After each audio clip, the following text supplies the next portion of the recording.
তুমি তো ভেবেছ জানি খুব সহজেই পেয়ে যাবে রাসূলের ঠিক শাফায়াত। ঈমানের দাবি নিয়ে কাল আখিরায় পেয়ে যাবে সুবিশাল তুমি জান্নাত। আল্লাহ সুবহানাহু ওয়া তাআলা কোরআনে হাকিমের বিভিন্ন জায়গায় আল্লাহর ঈমানদার বান্দাদের মধ্য থেকে বিভিন্ন শ্রেণীর মানুষের কথা উল্লেখ করে আল্লাহ ঘোষণা দিয়েছেন আল্লাহ তাদেরকে ভালোবাসেন। আজ আমরা এমন ৮ সৌভাগ্যবান মানুষের কথা শুনব, যেই সৌভাগ্যবান মানুষগুলোকে আল্লাহ তাআলা ভালোবাসেন বলে কোরআনে জানিয়ে দিয়েছেন, ঘোষণা দিয়ে দিয়েছেন। এবং আমরা প্রতিটি পয়েন্ট যখন শুনবো চেষ্টা করব ওই পয়েন্টটি আমার মধ্যে যেন চলে আসে, আমি যেন সে ৮ শ্রেণীর ৮ প্রকার গুণ যেন আমার মধ্যে চলে আসে, ৮ শ্রেণীর মধ্যে যেন আমি পড়ে যাই, সে চেষ্টা আমরা করব। আল্লাহ তাআলা আমাকে, আপনাকে, আমাদের সবাইকে আল্লাহর প্রিয় পাত্র, আল্লাহর ভালোবাসার বান্দা হওয়ার তৌফিক নসিব করুন। ভাইরা আমার, যেখানে আল্লাহকে ভালোবাসাটাই বিরাট গৌরবের ব্যাপার, সেখানে স্বয়ং আল্লাহ ভালোবাসবেন, কত বিশাল ব্যাপার। আমরা যে ৮ শ্রেণী মানুষের কথা বলবো, এগুলো আমরা বিভিন্ন সময় বিভিন্ন বক্তব্যে, বিভিন্ন কোরআনের আয়াতে, বিভিন্ন হাদিসে আমরা শুনেছি, পড়েছি, কিন্তু হয়তো এইভাবে রিয়ালাইজ করার সুযোগ অনেকের হয়নি যে আল্লাহ রাব্বুল আলামিন এই বিশেষ গুণ, বিশেষ বৈশিষ্ট্যধারী মানুষদেরকে ভালোবাসেন। তো আমরা সেগুলো জানবো ইনশাআল্লাহ। আল্লাহ তাআলা কোরআনে কারীমে বলেছেন, ওয়াল্লাযীনা আমানু আশাদ্দু হুব্বাল লিল্লাহ, যারা ঈমানদার, যারা আল্লাহর প্রতি ঈমান এনেছেন, আখিরাতের প্রতি ঈমান এনেছেন, সে মুমিন বান্দারা তারা আল্লাহকে সবচেয়ে প্রকটভাবে, সবচেয়ে শক্তভাবে, সবচেয়ে প্রগাঢ়ভাবে, সবচেয়ে বলিষ্ঠভাবে আল্লাহ রাব্বুল আলামিনকে ঈমানদারেরা ভালোবাসে। এটা আমাদের ঈমানদারদের ভালোবাসা। আমাদের ভালোবাসা সবচেয়ে প্রকট হবে, সবচেয়ে প্রগাঢ় হবে, সবচেয়ে বেশি ভালোবাসা হবে কার জন্য? কেন আল্লাহর জন্য ভালোবাসা হবে? কারণ ভালোবাসার যে সূত্র, কারোর গুণে মুগ্ধ হয়ে, কারোর অবদানে তুষ্ট হয়ে, তৃপ্ত হয়ে আমরা তাকে ভালোবাসি। সকল গুণের সৃষ্টিকর্তাকে আল্লাহ রাব্বুল আলামিন। যদি কারোর গুণে, কোনো ব্যক্তি বা বস্তুর গুণে আমাকে মুগ্ধ করে এবং তাকে ভালোবাসতে বাধ্য করে, তাহলে ওই ব্যক্তি বা বস্তুর গুণের সৃষ্টিকর্তা, যিনি এই গুণকে সৃষ্টি করেছেন, এই গুণ তার সৃষ্টি না হলে ওই ব্যক্তি বা বস্তুর মধ্যে আসতোই না। তাহলে সেই আল্লাহকে ভালোবাসা, এটা আমাদের বিবেকের দাবি, এটা আমাদের যুক্তি এবং ঈমানের দাবি কত বেশি হওয়ার কথা। ঠিক একইভাবে আমার প্রতি কারোর অবদান আছে, কেউ আমার উপকার করেছেন, অর্থ দিয়ে, কড়ি দিয়ে, পয়সা দিয়ে, কোনোভাবে আমার উপকার করেছেন, সেজন্য আমি তাকে ভালোবাসি। যিনি আমার উপকার করেছেন, তিনি নিজে উপকার করার ক্ষমতা সংরক্ষণ করেন না, আল্লাহ তাআলা তাকে উপকার করার ক্ষমতা দিয়েছেন, সামর্থ্য দিয়েছেন, তৌফিক দিয়েছেন, মানসিকতা দিয়েছেন, তাই তিনি করতে পেরেছেন। তাহলে যে আল্লাহর দান না হলে তিনি উপকারটাই করতে পারতেন না, তাহলে আমি কারোর দ্বারাই উপকৃত হয়ে তাকে যদি ভালোবাসি, তাহলে যে আল্লাহর দানে এই উপকারটা আমি পাওয়ার সুযোগ পেয়েছি, তাকে ভালোবাসা আমার ঈমানের কত বেশি দাবি হতে পারে। ভাইরা আমার, অথচ আল্লাহকে ভালোবাসা, এটা সাধারণত আমাদের মধ্যে আমরা সেভাবে অনুভব করি না। এমনকি আমরা অনেকে হয়তো জানিও না যে আল্লাহকেও ভালোবাসা যায়। অনেক মুসলমান আছে যে আল্লাহর প্রতি ঈমান আনি, আখিরাতের প্রতি ঈমান এনেছি, ঈমানের সব পিলারগুলোর উপর ঈমান এনেছি, কিন্তু আমি জানি না যে আমার ভালোবাসার সবচেয়ে বেশি হকদার আল্লাহ, সবচেয়ে বেশি হকদার আল্লাহ। এটা জানা তো দূরের কথা, আল্লাহ রাব্বুল আলামিনকেও যে ভালোবাসা যায় বা ভালোবাসা উচিত, এই সেন্সটুকু পর্যন্ত আমাদের অনেক মুসলমানদের মধ্যে নাই। ভাইরা আমার, ভালোবাসার যত কারণ থাকতে পারে, তার সব কারণ, এই সবগুলো যার কারণে বা যার সৃষ্টি হিসেবে সেগুলোর কারণে আল্লাহ রাব্বুল আলামিনের প্রতি ভালোবাসা, এটা ঈমানের দাবি। কারোর মধ্যে যদি আল্লাহর প্রতি ভালোবাসা কম থাকে তাহলে বুঝতে হবে তার ঈমান দুর্বল, আর কারোর যদি আল্লাহর ভালোবাসা তার মধ্যে বেশি থাকে বুঝতে হবে তার ঈমান শক্তিশালী। আল্লাহর প্রতি আমাদের ভালোবাসা আছে কিনা এটা বোঝার উপায় কি, বা এটা সৃষ্টি করার উপায় কি, সে বিষয়ে আলোচনা করা আজকে আমাদের উদ্দেশ্য না, সেটা ভিন্ন টপিক। আমি শুধু মূল বিষয়টা পারলাম যে ঈমানদার হিসাবে আমরা আমাদের মাকে ভালোবাসি, আমরা আমাদের বাবাকে ভালোবাসি, আমরা আমাদের স্বামীরা স্ত্রীরা স্বামীদেরকে, বাবা সন্তানকে, সন্তান বাবাকে, ভাই বোন পরস্পরকে আমরা একে অন্যকে ভালোবাসি। এই যে আমরা একে অন্যকে ভালোবাসি, আমাদের ভালোবাসার গণ্ডি, আমাদের ভালোবাসার সীমানার মধ্যে সর্বাগ্রে থাকতে হবে আমাদের রব আল্লাহ রাব্বুল আলামিন। কারণ মা বাবা না হলে আমি দুনিয়াতে আসতাম না, আর আল্লাহ রাব্বুল আলামিন মা বাবাকে সৃষ্টি না করলে, তৌফিক না দিলে আমার দুনিয়াতে আসার কথা মা বাবাও চিন্তা করতেন না। এই জন্য ভাই, আল্লাহ তাআলাকে আমাদের ভালোবাসতে হবে। আল্লাহর প্রতি ভালোবাসা, এটা যখন আল্লাহর নেয়ামত সম্পর্কে আমরা জানবো, আল্লাহর দান অনুদানগুলোর কথা, আল্লাহর নেয়ামত রাজির কথা যখন আমরা গবেষণা করব, ভাববো, স্বয়ংক্রিয়ভাবে আল্লাহর ভালোবাসা আমাদের মধ্যে চলে আসবে। আল্লাহ তাআলা আমাদেরকে আল্লাহর ভালোবাসা অন্তরের অন্তঃস্থলে সুগভীরভাবে স্থাপন করার তৌফিক নসিব করুন। ভাইরা আমার, আল্লাহ রাব্বুল আলামিন তাকে যেখানে আমাদের ভালোবাসা কর্তব্য, সেখানে আল্লাহ তাআলা তার কিছু প্রিয় বান্দাদেরকে স্বয়ং ভালোবাসেন। আপনার সাথে কোনো পাওয়ারফুল ব্যক্তির সাথে পরিচয় আছে, এটাই যেখানে আপনার জন্য গৌরবের ব্যাপার, সেখানে সে পাওয়ারফুল ব্যক্তি যদি আপনাকে ভালোবাসেন, আপনাকে পছন্দ করেন, স্নেহ করেন, তাহলে সেটা আপনার জন্য কত বড় গৌরবের ব্যাপার হতে পারে। আমরা কোনো প্রভাবশালী ব্যক্তির সাথে আমাদের সম্পর্ক থাকলে, পরিচয় থাকলে আমরা গল্প দিতে পছন্দ করি, ঠিক না ঠিক? আছে না নাই?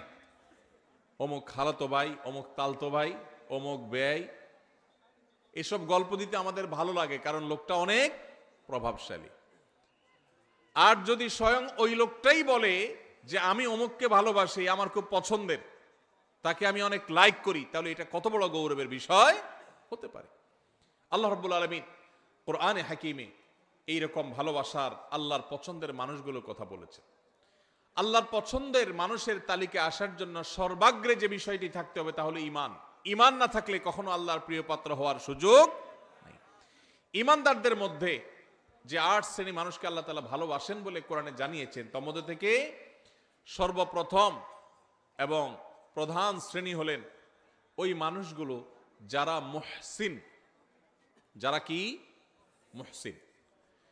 মুহসিন শব্দের অর্থ হলো যারা সৎকর্ম করে, ভালো কাজ করে, অন্যের প্রতি অনুগ্রহ করে, ইহসান করে।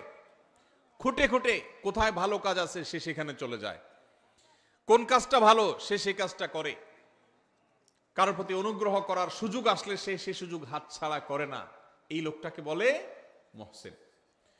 আল্লাহ রাব্বুল আলামিন কোরআনে হাকিমের অন্তত 4 জায়গায় এই একই কথা আল্লাহ তাআলা তাঁর ভাষায় তিনি ব্যক্ত করেছেন, প্রকাশ করেছেন। সূরা বাকারা 165 নম্বর আয়াত, সূরা আলে ইমরান 134 নম্বর আয়াত, একইভাবে সূরা আলে ইমরান 148 নম্বর আয়াত, সূরা মায়েদা 93 নম্বর আয়াত।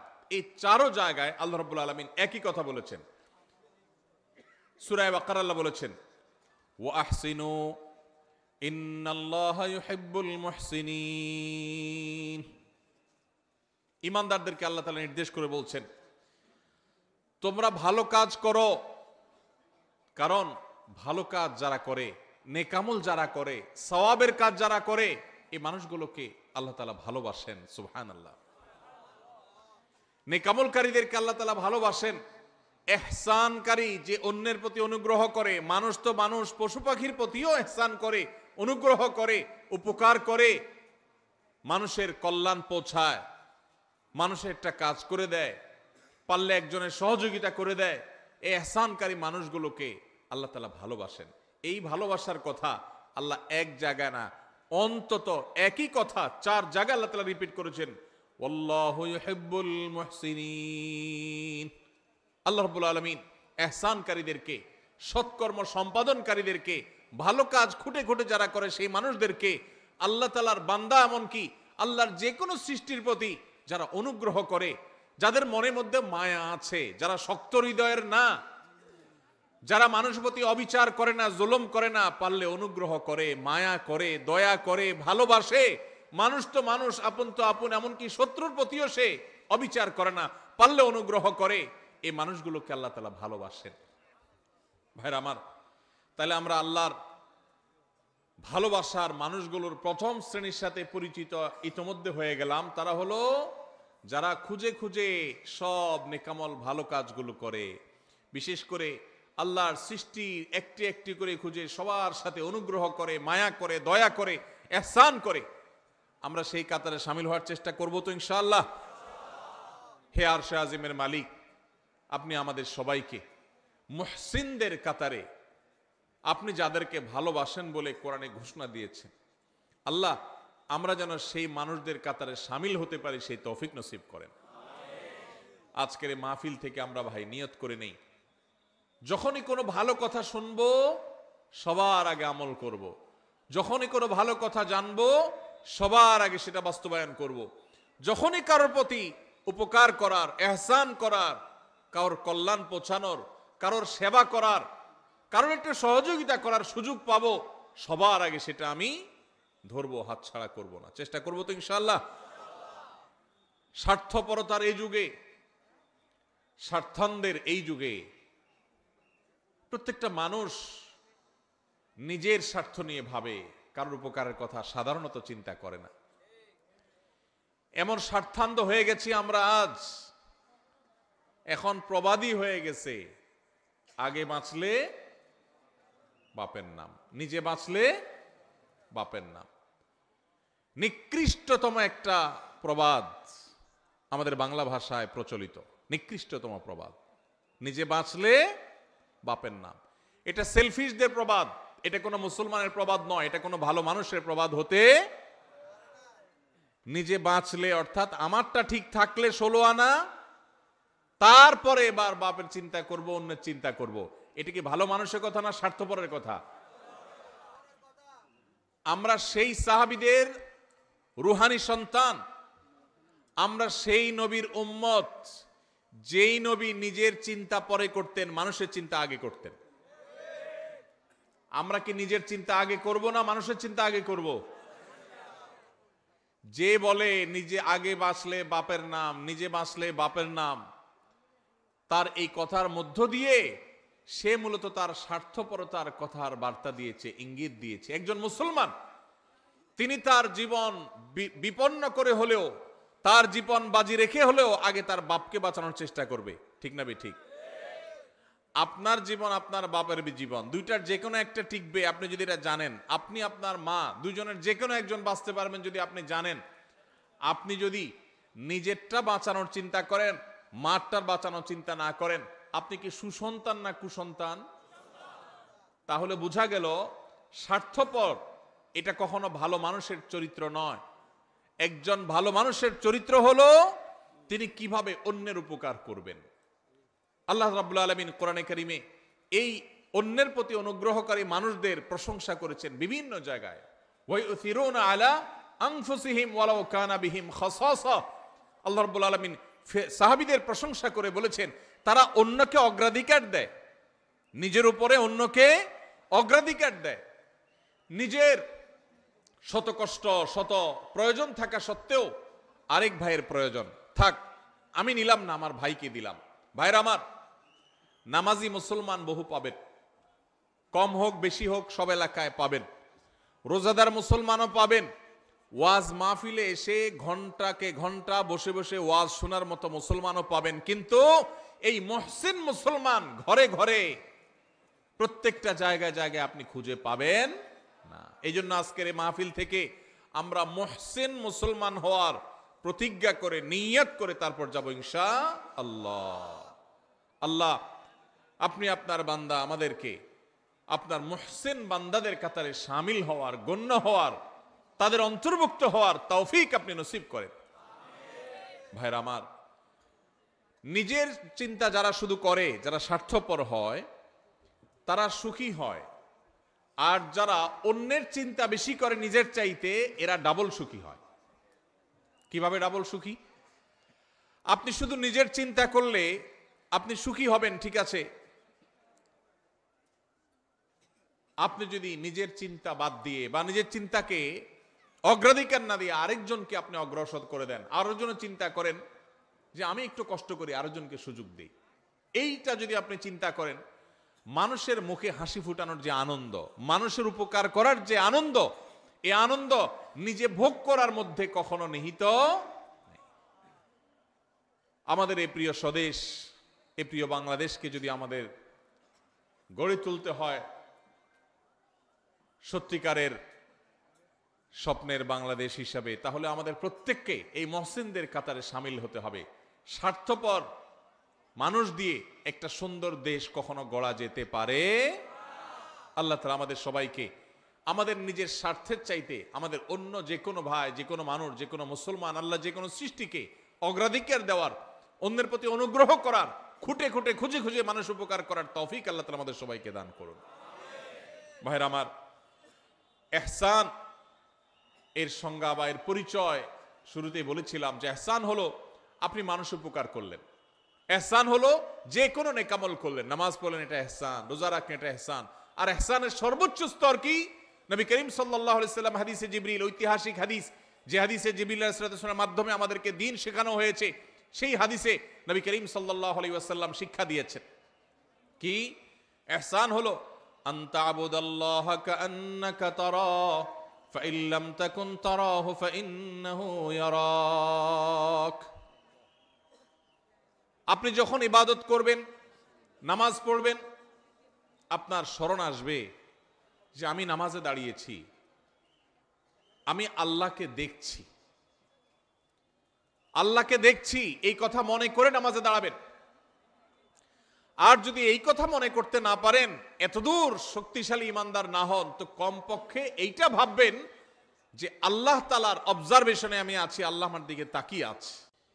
ভাইরা আমার, আপনি কোথাও ডিউটি করেন কোনো কোম্পানির, কোম্পানির মালিক পেছনে দাঁড়ানো আছে, অন দ্য স্পট আপনি ডিউটি করছেন।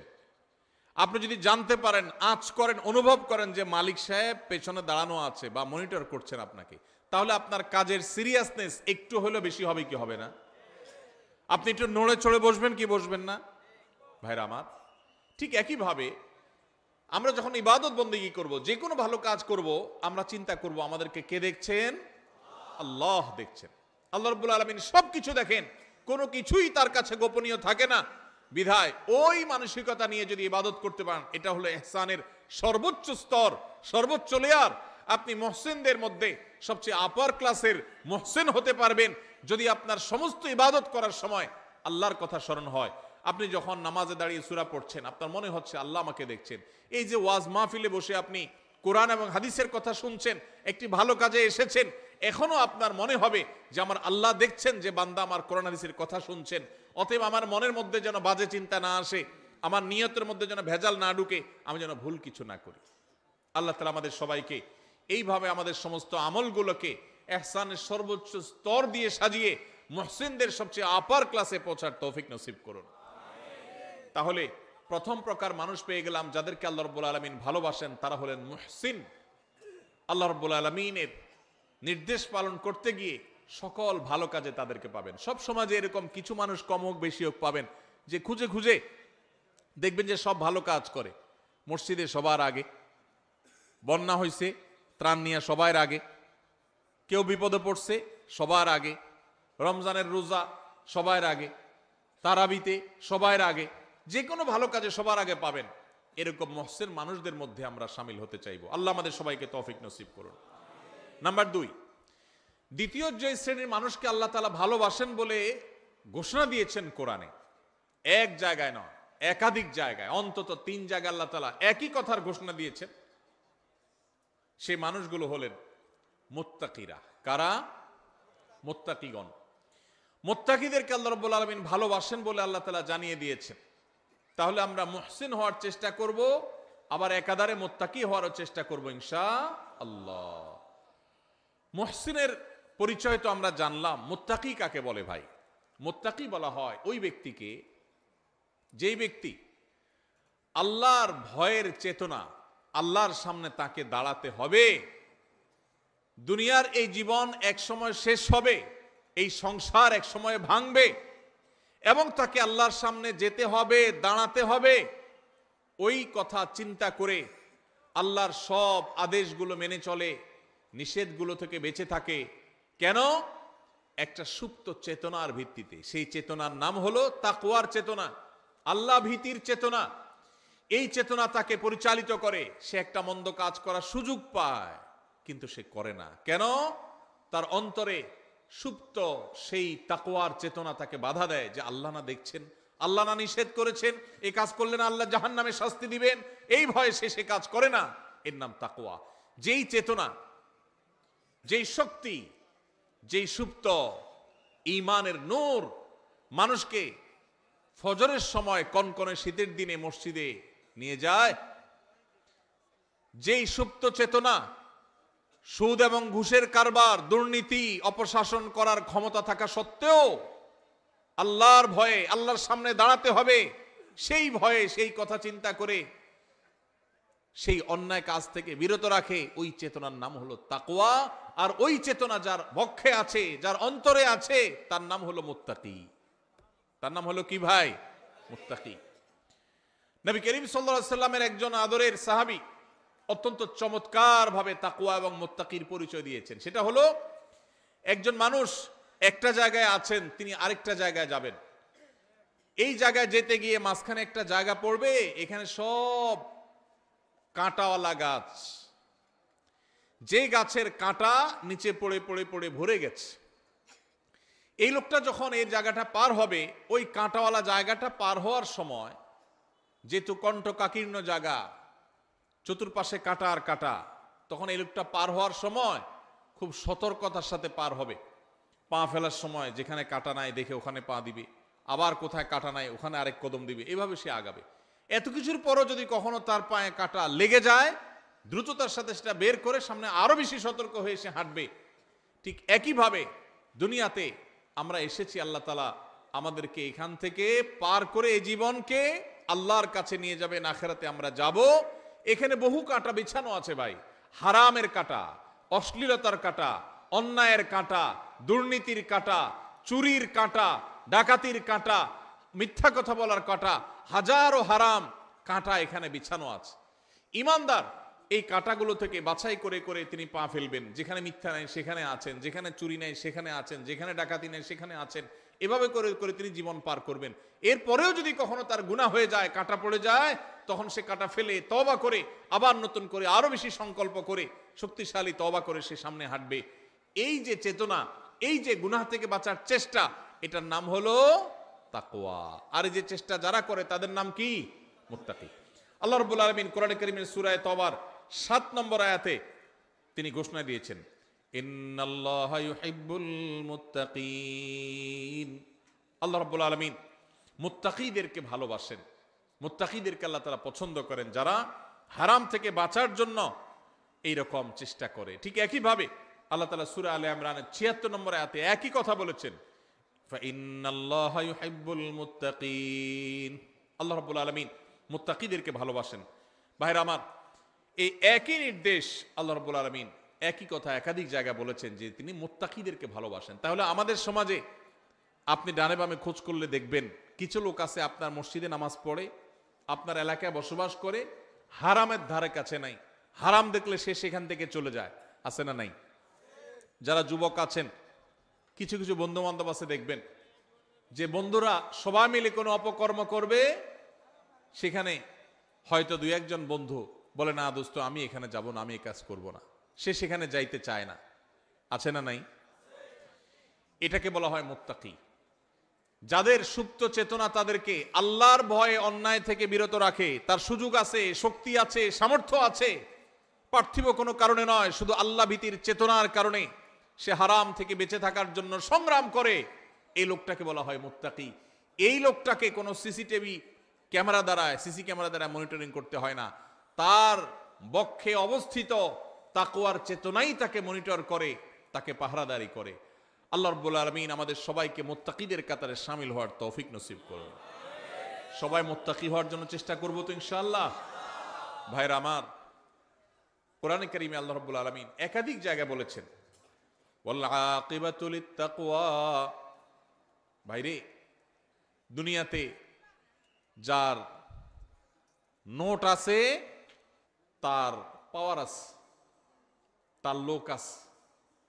যার ভোট আছে তারও পাওয়ার আছে, লোক আছে।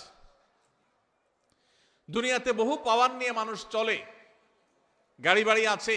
বস্তুবাদের এই পৃথিবী আমাদেরকে এই বার্তা দিয়েছে যে গাড়ি বাড়ি আছে, টাকা পয়সা আছে, সব দিক থেকে আমি উন্নত, তাহলে সেক্ষেত্রে আমি ভালো থাকব, শেষ হাসি আমার হবে বা ভালো আমি থাকব।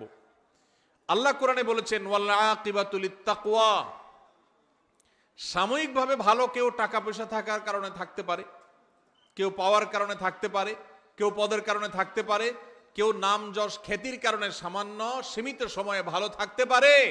তবে মনে রাখবে, আসল ভালো থাকা, চূড়ান্ত ভালো থাকা, অনন্তকালের জন্য ভালো থাকা, সেই ভালো থাকা শুধুমাত্র আল্লাহ রাব্বুল আলামিন রিজার্ভ করে রেখেছেন তাকওয়ার জন্য, তাকওয়াধারী মানুষদের জন্য, মুত্তাকিদের জন্য। এই জন্য পৃথিবীতে হাসবে অনেকেই, টাকাওয়ালারা হাসবে, ক্ষমতাওয়ালারা হাসবে, চেয়ারওয়ালারা হাসবে, জনপ্রিয়তাওয়ালারা হাসবে, চেহারা সুন্দর আলারা হাসবে, তারপরে বিভিন্ন রকমের পাওয়ার হোল্ড করেন তারা হাসবে। বিভিন্ন কিছুর কারণে মানুষ হয়তো হাসি খুশি থাকবে, কিন্তু আসল হাসি, শেষ হাসি, চূড়ান্ত হাসি, যেই হাসির পরে আর কোনো কান্না স্পর্শ করবে না, সেই হাসি হাসবে শুধুমাত্র সেই মানুষগুলো যাদের বক্ষে আল্লাহর ভয়ের চেতনা বা তাকওয়া আছে। একজন মানুষ সারা জীবন হাসি মুখ থাকলেন, সারা জীবন সুখে থাকলেন, কিয়ামতের ময়দানে যদি আল্লাহ রাব্বুল আলামিন তাকে জাহান্নামের পরোয়ানা ঘোষণা করে জাহান্নামী ফেরেশতাদের হাতে সোপর্দ করে দেন, তারা যদি তাকে টানতে টানতে জাহান্নামে নিয়ে যায়, তাহলে তার সারা জীবনের সমস্ত সুখ, সকল সমৃদ্ধি, সকল হাসি খুশি থাকার 2 পয়সার কোনো মূল্য হতে পারে না। আর এর বিপরীতে সারা জীবন কষ্ট করেছে, নিগৃহীত ছিল, মাজলুম ছিল, নিষ্পেষিত ছিল, হাসি খুশি থাকতে পারে নাই। কিন্তু কিয়ামতের ময়দানে আল্লাহ রাব্বুল আলামিন যদি জান্নাতের পরোয়ানা দিয়ে, সার্টিফিকেট দিয়ে, ঘোষণা দিয়ে আল্লাহ যদি তাকে জান্নাতে প্রবেশ করিয়ে দেন, আল্লাহ বলেছেন ফামান যুহজিহা আনিন নারি ওয়া উদখিলাল জান্নাতা ফাকাদ ফাজ। যে ব্যক্তিকে জাহান্নাম থেকে দূরে সরানো হবে আর জান্নাতে প্রবেশ করানো হবে, এই ব্যক্তি সফল, এই ব্যক্তি সাকসেস। এই সাকসেস আর কখনো ব্যর্থতায় পর্যবসিত হবে না, এই সফলতা কখনো হারিয়ে যাবে না। পৃথিবীর সকল সফলতা একসময় হারিয়ে যায়, ক্ষমতা হারানোর ভয় আছে না নাই? আছে না নাই? না ক্ষমতা চিরকাল থাকে? হাতের কাছে আমাদের দৃষ্টান্ত দেখার সুযোগ হয়েছে না হয় নাই? নিজের চোখের সামনে এরকম জাজ্জল্যমান উদাহরণ দেখার পরও যদি ঈমান না জাগে, আর কখন জাগবে? ভাইরা আমার, টাকার জৌলস চিরকাল থাকে না শেষ হতে পারে? আমির ফকির হতে দেরি হয়? আল্লাহ চাইলে মুহূর্তের ভিতরে ফকির হয়। দুনিয়াতে মানুষ যত সফলই হোক, যত সাকসেসই হোক, যত সুখী হোক, এক সময় সে সুখ চলে যাওয়ার ভয় আছে। কিন্তু জান্নাতে যদি কেউ একবার প্রবেশ করে যায়, তো আর কখনো কোনো ব্যর্থতা তাকে স্পর্শ করবে। সেই শেষ হাসি সম্পর্কে আল্লাহ বলেছেন ওয়াল আকিবাতু লিত্তাকওয়া। মনে রাখবে, পৃথিবীতে কারোর খেতে ফসলটা ভালো হয়েছে, সে সুখী। কেউ কোনো পাওয়ার পেয়েছে, সে সুখী। কারোর অর্থকড়ি করতে পেরেছে, সে সুখী। কারোর ব্যবসা ভালো করেছে, সে সুখী। ভালো কথা, কিন্তু এই সুখগুলোর কোনোটাই স্থায়ী সুখ নয়, এগুলা ক্ষণস্থায়ী। এগুলো এক সময় হারিয়ে যায়, শেষ হয়ে যায়, আকাশ থেকে পাতালে নেমে যায়। কিন্তু যদি কেউ তাকওয়া অন্তরে ধারণ করে, এই দুনিয়াতে সুখে থাকুক আর দুঃখে থাকুক, শেষ হাসি চূড়ান্ত খুশি আল্লাহ তাআলা তাকেই দিবে। আল্লাহ তাআলা আমাদের সবাইকে সে মুত্তাকিদের কাতারে শামিল হওয়ার তৌফিক নসিব করুন, বলুন আমিন। ভাইরা আমার, তাহলে মুত্তাকি হওয়ার চেষ্টা করতে হবে। মুত্তাকি হওয়ার জন্য কি করব আমরা? মুত্তাকি হওয়ার জন্য বেশি কিছু না ভাই, সকল হারাম থেকে বেঁচে থাকতে হবে, সকল অন্যায় থেকে বেঁচে থাকতে হবে, সকল গুনাহ থেকে বেঁচে থাকতে হবে, আল্লাহর সমস্ত আদেশ নিষেধ মেনে চলতে হবে। চেষ্টা করব তো আমরা ইনশাআল্লাহ। আল্লাহ তাআলা আমাদের সবাইকে আল্লাহর সমস্ত আদেশ নিষেধগুলো মেনে চলার তৌফিক নসিব করুন। আল্লাহ আল্লাহ আপনি আমাদেরকে মুত্তাকিদের কাতারে শামিল করে দিন। আল্লাহ আপনি আমাদের অন্তরে তাকওয়া ঢেলে দিন।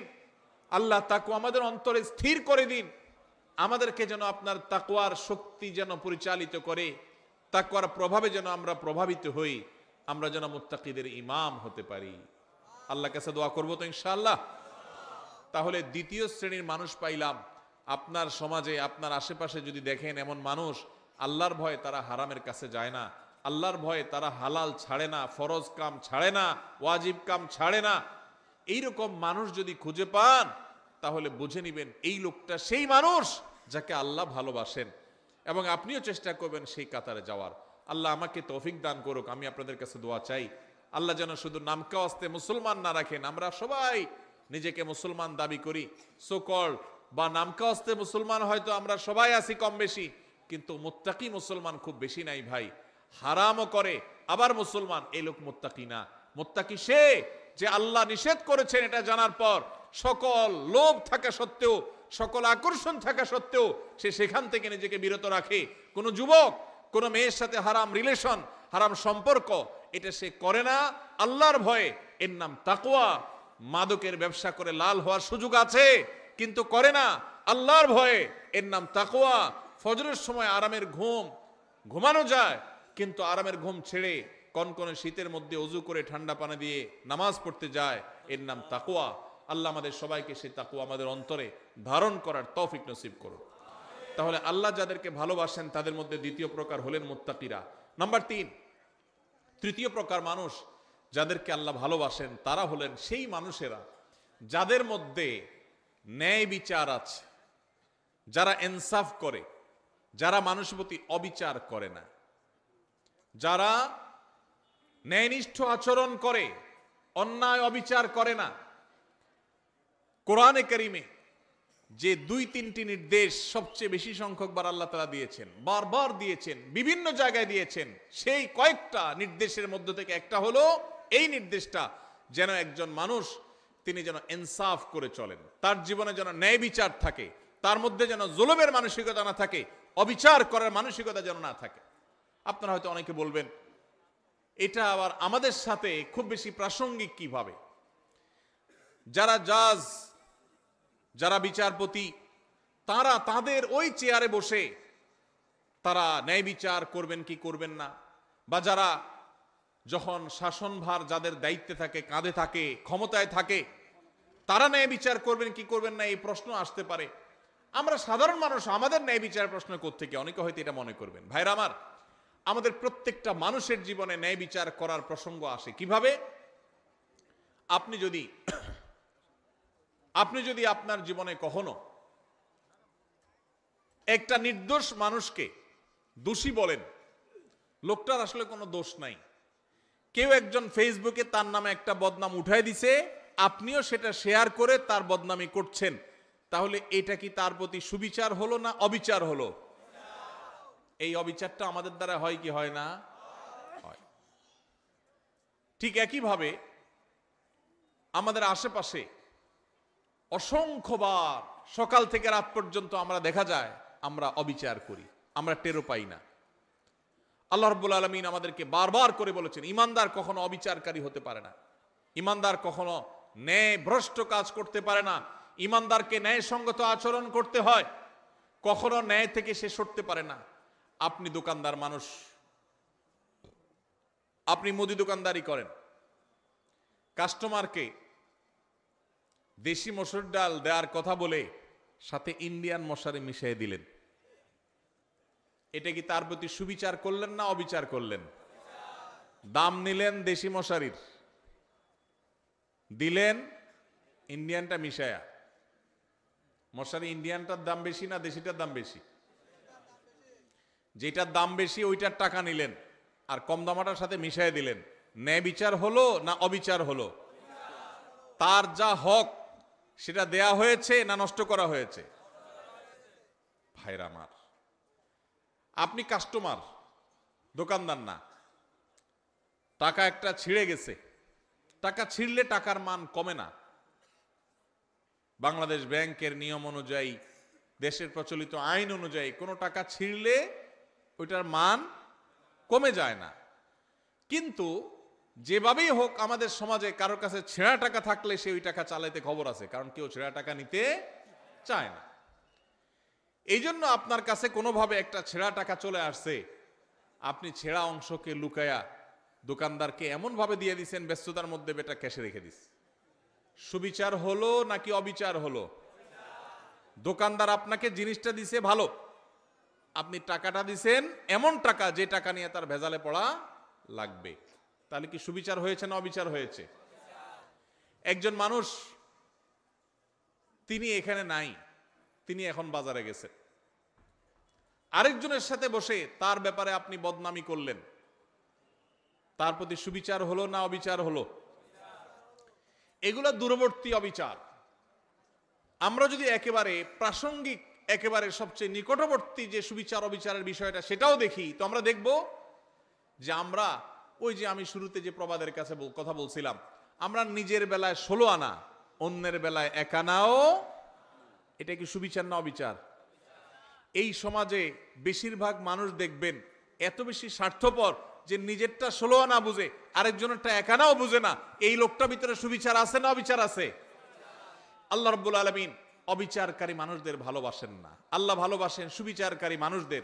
ভাইরা আমার, আপনি রাস্তায় যাচ্ছেন, হঠাৎ করে দেখলেন একটা ভেজাল বাজছে, গন্ডগোল চলছে। কি গন্ডগোল? আপনার খুব ঘনিষ্ঠ এক বন্ধু বাইক নিয়ে যাচ্ছে, রিকশাওয়ালার সাথে কোনোভাবে অ্যাক্সিডেন্ট হয়ে গেছে, এখন এটা নিয়ে বাদানুবাদ ঝগড়া চলতেছে, কার দোষ কার গুণ। আপনি সেখানে গিয়ে যখন দেখছেন যে আমার দোস্ত বাইক চালাচ্ছে, রিকশাওয়ালার সাথে সংঘর্ষ হয়েছে, রিকশা আরোহী পড়ে গেছেন, আহত হয়েছেন, রিকশাওয়ালা ক্ষতিগ্রস্ত হয়েছেন, আপনি চোখ বন্ধ করে ডাইরেক্ট যায়া যেভাবে হোক ঘুরায় পেঁচায় আপনার দোস্ত, আপনার বন্ধুর পক্ষ অবলম্বন করলেন, আর রিকশাওয়ালা বললেন, ভাই আপনারই তো দোষ মনে হচ্ছে। সুবিচার না অবিচার? আপনি ভালো করে জানেন না, আপনি ওখানে ছিলেনও না, আপনার দোস্ত দেখে আপনি তার পক্ষ নিয়ে নিলেন, আরেকজনের বিপক্ষে চলে গেলেন। সুবিচার না অবিচার? আপনার এলাকার মানুষের সাথে আরেক এলাকার মানুষের গন্ডগোল লাগছে, আপনি যাই দেখলেন আরে আমার বাড়ির কাছের মানুষ, এবার যেহেতু আমার বাড়ির কাছের মানুষ, অতএব অন্ধের মতো তার সমর্থন করলাম, সে অন্যায়কারী হোক আর নির্দোষ হোক, সে যেটাই হোক না কেন, আমার এলাকার লোক বিধায় তার সমর্থন আমি করলাম। সুবিচার না অবিচার? কারণ তার পক্ষে যদি আপনি নেন আর যদি সে আসলে দোষী হয়, তাহলে আপনি দোষীর পক্ষ নিলেন, নির্দোষের বিরুদ্ধে গেলেন। সুবিচার হবে না অবিচার হবে? ইমানদার কখনো অবিচার করতে পারে? ভাইরা আমার, এই কথাকে আল্লাহ রাব্বুল আলামিন কোরআনে কারীমে সূরা মুমতাহানার 8 নম্বর আয়াতে বলেছেন। একই কথা আল্লাহ রাব্বুল আলামিন কোরআনে কারীমে সূরা হুজুরাতের 9 নম্বর আয়াতে বলেছেন। একই কথা আল্লাহ তাআলা সূরা মায়দার 42 নম্বর জায়গায় বলেছেন। অন্তত 3 জায়গায় আল্লাহ তাআলা বলেছেন, ইন্নাল্লাহা ইউহিব্বুল মুকসিতিন। আল্লাহ বলেছেন, ওয়া আকসিতু, তোমরা সব সময় ন্যায় বিচার করে চলবে।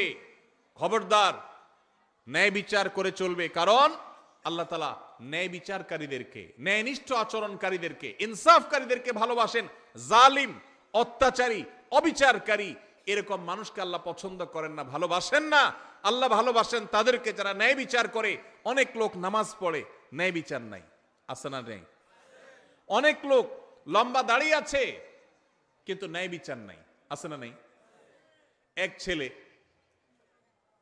তার একটু বেশি টানে, আরেক ছেলের দেখতেও পারে না, দাড়ি কিন্তু লম্বা। ন্যায় বিচার না অবিচার? অবিচার। বিয়ে করেছে, শ্বশুরবাড়ির জন্য জান ফিদা, বাপমার খোঁজ খবরও নেয় না। ন্যায় বিচার না অবিচার? অবিচার। ইমানদার সব সময় কার কতটুকু হক, আমার বাবা তার হক এতটুকু আমি দিয়ে দিব, এতে যদি আমার শ্বশুর বাড়ি নাখোশ হোক, এমনকি আমার শ্বশুর বাড়ির যতটুকু হক ততটুকু আদায় করতে গেলে যদি বাপের বাড়ি নাখোশ হোক, আমি কোনোদিন অবিচার করব না। যার যা পাওনা সেটা আমি পাই পাই করে বুঝিয়ে দিব, এর নাম সুবিচার। ইমানদার সবসময় সুবিচারকারী হবে।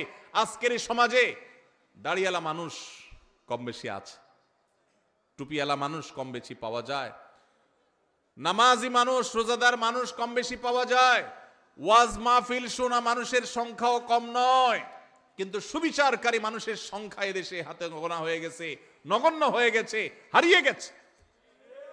ভাইরা আমার, আমরা আমাদের জীবনের পরতে পরতে প্রত্যেকটা জায়গায় জায়গায় আমাদের ন্যায় বিচারের প্রশ্ন আসে। আমরা হয়তো মনে করেছি অনেকে ন্যায় বিচার আর অবিচার এগুলো তো জজদের কাজ, বিচারকদের কাজ। না ভাই, আপনি নিজে বিচারক। প্রতিটা পদে পদে আপনার বিচারের প্রশ্ন আসে। শুধুমাত্র মুসলমানদের সাথে না, এমনকি অন্য ধর্মের মানুষও যদি হয়, হিন্দু বৌদ্ধ খ্রিস্টান যে কোনো ধর্মের মানুষও যদি হয়, আল্লাহ বলেছেন কোরআনে, লা ইয়ানহাকুমুল্লাহু আনিল্লাযীনা লাম ইউকাতিলুকুম ফিদ-দীনি ওয়া লাম ইউখরিজুকুম মিন দিয়ারিকুম আন তাবাররুহুম ওয়া তুকসিতু ইলাইহিম ইন্নাল্লাহা ইউহিব্বুল মুকসিতিন। অন্য ধর্মের মানুষরা তোমাদের উপর যদি কোনো যুদ্ধ চাপায় না দেয়, তোমাদের দেশ থেকে বের করে না দেয়, শান্তিপূর্ণভাবে যদি সহাবস্থান করে, তাহলে তাদের প্রতি অন্য ধর্মের মানুষ হওয়া সত্ত্বেও ন্যায়নিষ্ঠ আচরণ করতে আল্লাহ নিষেধ করেন না, বরং ন্যায়নিষ্ঠ আচরণকারীদেরকেই আল্লাহ ভালোবাসেন। এই জন্য ন্যায়নিষ্ঠ আচরণ করবো তো ইনশাআল্লাহ। ভাইরা আমার, আমাদের জীবনের প্রতিটি পদে পদে কিন্তু ন্যায় আচরণ করার ব্যাপার আছে। এখন মুশকিল হলো, আমরা ন্যায়সঙ্গত আচরণ বা ন্যায় বিচার এটা অন্যের বেলা অনেক সময় করতে পারি, নিজের লোক হলে তখন পারি না। আল্লাহ রাব্বুল আলামিন সেজন্য বলেছেন, ওয়াইন কুলতুম ফাদিলু ওয়ালাউ কানা যা কুরবা। যখন কথা বলবা ইনসাফের সাথে বলবা, সত্যটা হক কথাটা বলবা, যদিও তোমার আত্মীয় হয়, রক্ত সম্পর্কীয়, কাছের লোক হয়, তারপরও হক কথা বলতে দ্বিধা করবা। একটা অপকর্ম করেছে কে? আপনার চাচাতো ভাই বা আপনার আপন ভাই বা আপনার শালা, আপনার কাছের কেউ। আপনার এখন মুখে একেবারে কুলুপ, মুখে তালা, আপনি কিচ্ছু দেখেন নাই, কারণ আকামটা করছে কে? কাছের লোক। এটা কি সুবিচার না অবিচার? অবিচার। আমার বাবাও যদি অন্যায় করেন, আর যদি এখানে আমার সাক্ষ্য দেওয়ার প্রশ্ন আসে, একজন মুকসিত যাকে আল্লাহ ভালোবাসেন, সেই সৌভাগ্যবান মানুষ, সেই ইমানদার, তিনি তার বাবার বিরুদ্ধে সাক্ষ্য দিবেন, তারপরেও তিনি অবিচার করবেন না। সহজ কথা না ভাই? ওয়াজ করা অনেক সহজ, এই বিষয়টা আমল করা এত সহজ না। আল্লাহ রাব্বুল আলামিন কোরআনে কারীমে সেজন্য বলেছেন, ওয়ালা ইয়াজরিমান্নাকুম শানাআনু কওমিন আল্লা তা'দিলু ই'দিলু হুয়া আকরাবু লিত-তাকওয়া। তোমার সাথে কারোর শত্রুতা আছে, কারোর শত্রুতা আছে, যেহেতু শত্রুতা আছে সেই জন্য ওই বেটা কোনো কারণে ফেঁসে গেছে। তুমি জানো যে লোকটার আসলে দোষ নাই, কিন্তু যেহেতু শত্রু, অতএব এই চান্সে সে যেহেতু ফেঁসে গেছে, পারলে ধরে আরো তার ডুবাই দাও। এই আচরণটা আমাদের সমাজে আছে না নাই? রাজনৈতিক দ্বন্দ্ব আছে, আপনি এক দল করেন, সে আরেক দল করে, যেভাবে হোক সে ফেঁসে গেছে, আসলে সে দোষী না, আপনি জানেন। দোষী হলে তো ভিন্ন কথা, মনে করেন সে দোষী না, এটা আপনি জানেন, যেহেতু তার সাথে আপনার রাজনৈতিক দ্বন্দ্ব আছে এবং সে ফেঁসে গেছে, তার নামে একটা বদনাম উঠে গেছে, তাহলে এবার এই চান্সে আপনিও ঢোল পিটাইয়া তার বদনামে আরো বাড়ায় দিলেন। সুবিচার না অবিচার? আল্লাহ এই কথা বলেছেন, ওয়ালা ইয়াজরিমান্নাকুম শানাআনু কওমিন আল্লা তা'দিলু। খবরদার, কারোর সাথে তোমার শত্রুতা থাকতে পারে, ভিন্ন মত থাকতে পারে, ভিন্ন চিন্তা থাকতে পারে, মতবিরোধ থাকতে পারে, মতপার্থক্য থাকতে পারে, তোমার সাথে যত শত শত্রুতা থাকুক না কেন, শত্রুতার কারণে তার প্রতি জুলুম যেন না হয়। হক কথা শত্রুর পক্ষেও যদি যায়, সেটা বলতে তোমার দ্বিধা করা যাবে না। আর যদি হক কথা বলতে গিয়ে নিজের কাছের লোক বেজার হয়, সেটা বলতেও দ্বিধা করা যাবে না। কোনো অবস্থাতে অবিচার করা যাবে আল্লাহ রাব্বুল আলামিন সে মানুষদেরকে ভালোবাসেন যারা অবিচার করে না। ভাইরা আমার, এই ব্যাধিটা আমাদের সমাজে সবচেয়ে প্রকট আকার ধারণ করেছে। শহরে গ্রামে সর্বত্র আপনি দেখবেন যে মানুষটার সবই ভালো, কিন্তু তার বিবেক বিবেচনা অনুযায়ী সে কাজ করে না। তার চোখের সামনে একটা অঘটন ঘটেছে, সে দেখেছে, কিন্তু সে না দেখার ভান করে আছে।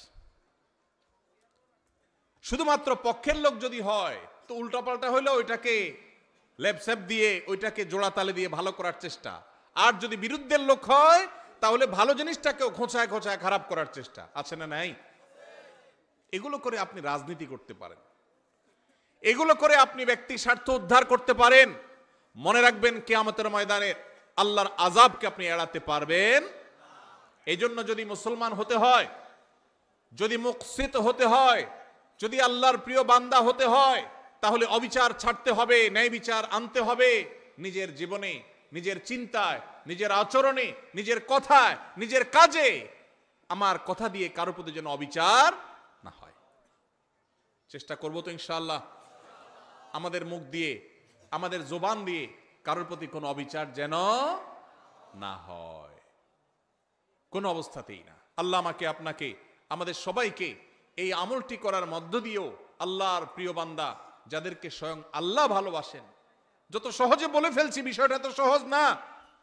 আরে ভাই, আল্লাহকে ভালোবাসাটাই তো অনেক বড় ব্যাপার, গৌরবের ব্যাপার যে আপনি আল্লাহকে ভালোবাসেন। রাষ্ট্রের সর্বোচ্চ চেয়ারে মানুষ, তার সাথে আপনার সম্পর্ক আছে, আসা যাওয়া আছে, এইটুকুই তো আপনার গৌরবের জন্য যথেষ্ট।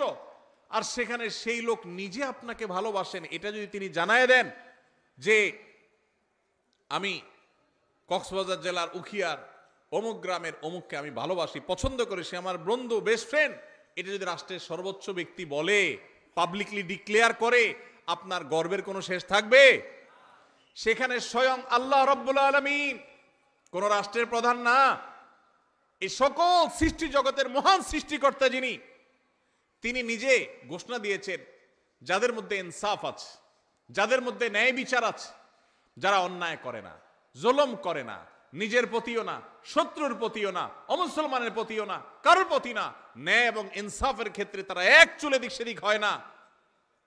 কে নাখোশ হলো আর কে খুশি হলো, তার দল থাকলো কি থাকলো না, তার পছন্দের লোকজন তাকে ভালোবাসলো কি বাসলো না, এসব দেখা দেখি নাই। সৎ এবং সত্য কথা সে ঠিকই বলে, ইনসাফ ঠিকই করে, জুলুম কারোর প্রতি করে না। এই মানুষকে স্বয়ং আরশের মালিক, স্বয়ং রাজাদিরাজ, সকল সৃষ্টি জগতের সৃষ্টিকর্তা মহান আল্লাহ রাব্বুল আলামিন স্বয়ং ভালোবাসেন। আল্লাহ তাআলা আমাদের সবাইকে সেই সৌভাগ্যবান মানুষদের কাতারে শামিল হওয়ার তৌফিক দান করুন। তাহলে তিনটা শ্রেণী পেয়ে গেলাম। প্রথম শ্রেণী ছিল কি? মুহসিন, যারা খুঁটে খুঁটে সব ভালো কাজগুলো করে, মানুষ উপকার করে, ইহসান করে। আর দ্বিতীয় হলেন মুত্তাকি, যাদের মধ্যে আল্লাহর ভয়ের চেতনা আছে, সেজন্য সে আল্লাহর ফরজ নির্দেশ ছাড়া থাকতে পারে না, আর আল্লাহর হারামের ধারে কাছেও যায় না। আর 3 নম্বর হলেন ইনসাফকারী, মুকসিত, যাদেরকে বলেছেন আল্লাহ। আল্লাহর ভাষা যারা মুকসিত, সে ইনসাফকারী, ন্যায় নিষ্ঠ আচরণকারী, কখনো অবিচার করে না, দোস্ত হোক আর যেই হোক। আল্লাহ তাআলা আমাদের সবাইকে এদের কাতারে শামিল হওয়ার তৌফিক দান করুন। নাম্বার 4 নম্বর হলো যারা তওবা করে। যারা কি করে ভাই? তওবা করে। আল্লাহু আকবার। আমাদের সবারই জীবনে ভুল ত্রুটি হয়, হয় কি হয় না বলেন? গুনাহমুক্ত কে কে আছেন এখানে? আছেন কেউ? সবারই আমাদের গুনাহ হয়। নবী সাল্লাল্লাহু আলাইহি ওয়াসাল্লাম এই কথাই বলেছেন, কুল্লু বনি আদম খাত্তা ওয়া খায়রুল খাত্তাইনা আত-তাওয়াবুন। সকল আদম সন্তানই কম বেশি অপরাধী, আমাদের সবারই কম বেশি দোষ আছে। কিছু লোক আছে সমাজে দেখবেন সে কোনো দোষ খুঁজে পায় না, আছে না নাই? নিজের কোনো দোষ খুঁজে পায় না। বিপদ আপদ হলে বলে কি, আমার কেন এগুলা হলো, আমি বুঝলাম না, কি অন্যায়টা করলাম, আমি কি অন্যায় করছি, উনি খুঁজে পায় না। নিজের অন্যায় খুঁজে না পাওয়াটাই তো সবচেয়ে বড় অন্যায়, ঠিক না ঠিক? মানুষ যার পরতে পরতে ভুল হয়, এটা ভুল হয়, ওইটা ভুল হয়, মানুষ, সে মানুষ যদি নিজের ভুলের কথাই সে আঁচ করতে না পারে, এটাই তো সবচেয়ে বড় অন্যায়। অনেক লোক আছে দেখবেন বিড়ি বা সিগারেটের ধোঁয়া ছাড়তে ছাড়তে বলে, ভাই জানেন আমার এই জীবনে আমি কোনোদিন কারোর কোনো ক্ষতি করিনি। ছাড়তেছে কিসের ধোঁয়া? সিগারেটের ধোঁয়া। উপকার করতেছে না ক্ষতি করতেছে? ধোঁয়া ছাড়তে ছাড়তে বলে, জানেন ভাই এই জীবনে কোনোদিন কারোর কোনো ক্ষতি করি নাই। স্টিল সে ক্ষতি করতেছে, কিন্তু তার সে খবর। তো অনেক লোক এমন আছেন যে নিজের পাপ অপরাধ খুঁজে পায় না, বলে যে এত বিপদ আমার কেন, কি অন্যায়টা করলাম আমি, কি অন্যায় করছে উনি। ভাইরা আমার, আমাদের অজান্তে কত ভুল হয় বলেন। ধরেন আপনি নামাজে দাঁড়াইছেন, ইবাদত করতেছেন, আপনার জামাটা হয়তো কোনো কারণে একটু গন্ধ হয়ে গেছে, আপনি জানেনও না, হতে পারে না কোন এক সাইডে কোনো গন্ধ কিছু লাগছে বা কিছু, আপনার পাশের মুসল্লির কষ্ট হচ্ছে, অন্যায় না ন্যায় এটা? আপনি হয়তো টেরো পান নাই, হইতে পারে কি পারে না বলেন? আপনি হয়তো বাজারে গেছেন, পাবলিক বাসে উঠছেন, খুব চাপাচাপি ভিড়ের মধ্যে উঠছেন, এই চাপের মধ্যে একটু জোর করে উঠতে গিয়া হয়তো কেউ কষ্ট পেয়েছে, আপনি টেরো পান নাই, হতে পারে কি পারে না? হতে পারে না এরকম?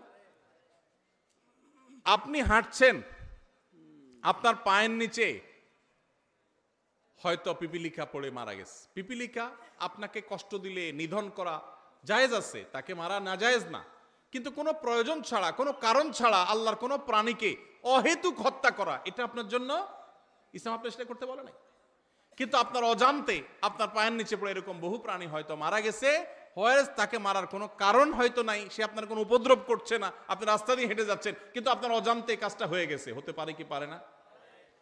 এরকম অন্তত কয়েক হাজার দৃষ্টান্ত এখানে বসে দেওয়া যাবে, খুঁটে খুঁটে বের করা যাবে, বড় তালিকা করা যাবে, যে আমাদের অজান্তেও আমাদের অনেক ভুল হয়। তাহলে কোনো মানুষ যদি বলে আমি আবার কি ভুল করলাম, আমার অন্যায়টা কি হলো, আমি অন্যায়টা কি করলাম, তাহলে এটাই হলো তার সবচাইতে বড় অন্যায়। আমার অপরাধটা কি, এই কথা যে বলে সে সবচেয়ে বড় অপরাধী। আল্লাহর কাছে বান্দা সব সময় তার অপরাধ বোধের কথা স্মরণ করবে। আমার অজান্তে কত অপরাধ হয়ে যাচ্ছে, জ্ঞাতসারে কত অপরাধ হয়ে যাচ্ছে। এই যে আমি কথা বলছি, এই কথাটা যে মাপে হওয়া দরকার একটু বেশি মাপে হয়ে যাচ্ছে, হতে পারে এটাও একরকমের সীমা লঙ্ঘন। আপনি আপনার বাবার সামনে মায়ের সামনে কথা বলছেন, বাবা মা নিজস্ব লোক, ঘরের লোক, সবচেয়ে আপন মানুষ, একটু জোরে বলে ফেলছেন, অন্যায় হয়ে যেতে পারে, তাদের মনে কষ্ট হতে পারে, তারা এটাকে মাইন্ডে নিতে পারেন, তাহলে এটা একটা অপরাধ হতে পারে, অথচ আপনার খবরই নেই যে আপনি অন্যায় করেছেন। এরকম অজস্র অপরাধ হয়। এই জন্য ইমানদার সবসময় তওবা করবে। আমাদের প্রিয় নবী সাল্লাল্লাহু আলাইহি সাল্লামের প্রিয় একটা আমল ছিল নিয়মিত তওবা করা। আপনি মিডিল ইস্টে গেলে দেখবেন আরাবিয়ানরা, বিশেষ করে সৌদি নাগরিকরা, কোনো ডাক্তারের ওয়েটিং রুমে বা কোনো পাবলিক প্লেসে, কোনো অপেক্ষার জায়গায় তারা এরকম লিখে রাখে ইমলা আওকাতাল ইন্তিজার বিল ইস্তিগফার, অর্থাৎ ওয়েটিং এর সময়টাকে আল্লাহর কাছে ইস্তিগফার করে কাটান। ভাইরা আমার, এই জন্য নবী সাল্লাল্লাহু আলাইহি সাল্লাম নিয়মিত প্রতিদিন ইস্তিগফার করতেন, কমপক্ষে 70 বার, সম্ভব হলে আরো বেশি সংখ্যক বার আমরা ইস্তিগফার করার চেষ্টা করব। আল্লাহ আমাদের সবাইকে তৌফিক দান করুন। ইস্তিগফারের চেতনা হলো আল্লাহর কাছে নিজের অপরাধের কথা স্মরণ করে ক্ষমা চাওয়া, যে আল্লাহ আপনি মাফ করে দেন, আল্লাহ আমি আর গুনাহ করব না, আল্লাহ আমার অজান্তে ভুল হতে পারে, জ্ঞাতসারে ভুল হতে পারে, আল্লাহর কাছে মাপ চাওয়া। আল্লাহর কাছে মাপ চাওয়ার একটা মজা আছে ভাই। মানুষের কাছে মাপ চাইলে আপনার মনটা দেখবেন খারাপ হয়ে গেছে। একজনের কাছে আপনার ছোট হওয়া লাগছে, সে আপনার বলছে এখন মাপ চাবি, জোর করে আপনার মাপ চাওয়াইছে, আপনার কাছে ভালো লাগবে না খারাপ লাগবে? যে কোনো মানুষের কাছে, কারোর কাছে কেউ মাপ চাইতে ভালো লাগে না। কিন্তু আপনি আল্লাহর কাছে একটু মাপ চেয়ে দেখেন, চোখের পানি ফেলে, আল্লাহ আমার ভুল হয়েছে, আপনি মাফ করে দেন, আল্লাহ আপনি আমাকে মাগফিরাত নসিব করেন। আপনি যদি আল্লাহর কাছে মাপ চান, চোখের পানি ফেলেন, আল্লাহর শপথ, পৃথিবীর বহু সুখ, বহু তৃপ্তির চাইতে বেশি তৃপ্তিদায়ক হবে আল্লাহর কাছে মাপ চাওয়ার মুহূর্তগুলো। সালহাতু সাঙ্গেবুদি দিল খারাস আজমুদে এক জামানা খাকেবাস। পাথর হয়ে তো বহুকাল ছিলে ভাই, একটু আল্লাহর কাছে চোখের পানি ফেলে একটু দোয়া করে কেঁদে কেটে দেখো, আল্লাহ আপনি আমাকে মাফ করে দেন, আল্লাহ কত ভুল করেছি আপনি ক্ষমা করে দেন। এই ক্ষমা চাওয়ার মধ্যে যে তৃপ্তি আছে, পৃথিবীর বহু ভোগের মধ্যে সেই তৃপ্তি নাই। এই জন্য আল্লাহ ভালোবাসেন সেই মানুষগুলোকে যারা তওবা করে। তওবা কি? তওবা হলো রুট চেঞ্জ। রাস্তা পরিবর্তন। আপনি যাচ্ছেন জাহান্নামের দিকে, আপনি সেটা চেঞ্জ করে জান্নাতের রুটে উঠে গেলেন। ভুল পথে চলছিলেন, সেটা ছেড়ে এখন সঠিক পথে চলে আসছেন, এটার নাম কি ভাই? তওবা। নামাজ পড়তাম না, এখন নামাজ শুরু করেছি। খারাপ বন্ধুর সাথে চলতাম, এখন আর চলি না, ভালো বন্ধুর সাথে চলি। অন্য মেয়েদেরকে টিজ করতো যে বন্ধুরা, তাদের সাথে আড্ডা দিতাম, এখন আর সেদিকে যায় না। আল্লাহর ভয়, আল্লাহর সামনে দাঁড়াতে হবে, আল্লাহ শাস্তি দিবেন, পাকড়াও করবেন, ছাড় দিবেন না, সেই ভয়ে আমি সেই জায়গা থেকে সরে আসছি, এখন ভালো বন্ধুর সাথে চলি। এর নাম তওবা। তওবা শুধু মুখে আস্তাগফিরুল্লাহ ওয়া আতুবু বলার নাম নয়, তওবা একটা আচরণের নাম, তওবা একটা স্বভাবের নাম, তওবা একটা অ্যাটিটিউডের নাম, তওবা একটা অ্যাপ্রোচের নাম। তওবা হলো আমার অবস্থান পরিবর্তন করার নাম। নিজেকে পরিবর্তন করতে হয় ভাইরে। জীবনে একটা সময় পরিবর্তন করা লাগে। বয়স যার যেটুকু হয়েছে, জীবনের মূল্যবান সময় অনেকখানি পার হয়ে গেছে, আর কত? এখনই আসুন তওবা করি। আলাম ইয়ানিল্লাযীনা আমানু আন তাখশা কুলুবুহুম লিযিকরিল্লাহ। ইমানদারদের কি এখনো সময় হয়নি যে আল্লাহর স্মরণ হয়ে আল্লাহর সামনে দাঁড়াতে হবে? সেই কথা চিন্তা করে তাদের অন্তরটা বিগলিত হবে, অন্তরটা নরম হয়ে যাবে। আল্লাহর ভয়ে চোখের পানি ফেলে সে নিজের জীবনকে চেঞ্জ করবে, সে নিজের লাইফকে, রুটকে পরিবর্তন করবে। এই সময় কি এখনো আসে নাই ভাইরা আমার? এই জন্য তওবা করতে হয়, কোনো একটা সময় এসে নিজেকে পরিবর্তন করতে হয়। আজকের এই মাহফিল থেকে আসুন পরিবর্তনের শপথ করে যাই, অঙ্গীকার করি, নিয়ত করি যে আমি আর খারাপের পথে যাব না, আমার জীবনে খারাপ কোনো কিছু আমি আর রাখতে দিব না, আমি নিজেকে পরিবর্তন করব, চেষ্টা করব তো ইনশাআল্লাহ। যদি এটা করতে পারেন, অটোমেটিক আল্লাহর ভালোবাসা পেয়ে যাবেন, অটোমেটিক আল্লাহর ভালোবাসা পাবেন। প্রসিদ্ধ একটি হাদিস আপনারা বারবার শুনেছেন হয়তো। নবী করিম সাল্লাল্লাহু আলাইহি সাল্লাম বলেছেন, আল্লাহর বান্দা, আল্লাহর বান্দা আল্লাহ অনেক ভালোবাসেন।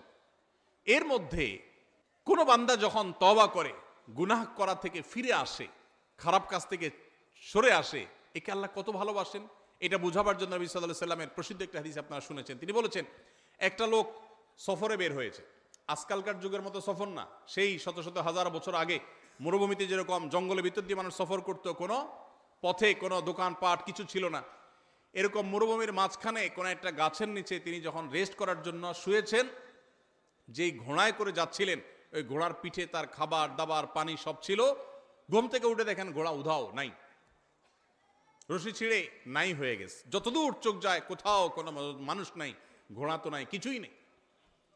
তো এই লোকটা অপেক্ষা করছে, একদিন, 2 দিন, 3 দিন, রাত যায়, দিন আসে, আর ঘোড়া আসার নাম নাই। আর এই মরুভূমিতে কোনো মানুষজনও নাই। তার এখন তৃষ্ণায় প্রাণ বের হওয়ার উপক্রম, ক্ষুধায় যান বের হওয়ার উপক্রম, আর কোথায় যাবে তার কোনো সীমারেখা নাই। শত শত হাজারো কিলোমিটার দুদু মরুভূমি। এরকম অবস্থায় লোকটা জীবনের আশা ছেড়ে দিছে, তাহলে আমার এখানেই বোধহয় মরে যেতে হবে।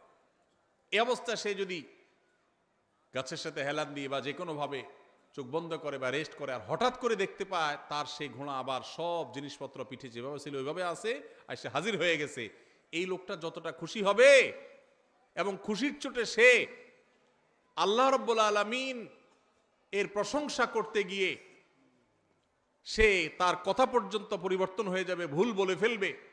এই লোকটা যেরকম আনন্দে আত্মহারা হয়ে যাবে, আল্লাহ তাআলার কোন বান্দা যখন তার জীবনকে পরিবর্তন করার সিদ্ধান্ত নেয় যে আমি আর খারাপ বন্ধুর সাথে চলবো না, খারাপ পথে চলবো না, কারোর কষ্ট দিব না, গুনাহের পথে যাব না, বেনামাজি থাকবো না, সে যখন রুট চেঞ্জ করার সিদ্ধান্ত নেয়, তওবা করে, খারাপ পথ থেকে ভালো পথে ফিরে আসে, স্বয়ং আল্লাহ রাব্বুল আলামিন ঠিক একইভাবে তার এই তওবার কারণে আল্লাহ তাআলা খুশি হয়ে যান, আনন্দিত হন, তার প্রতি আল্লাহ তাআলা সন্তুষ্ট হয়ে যান।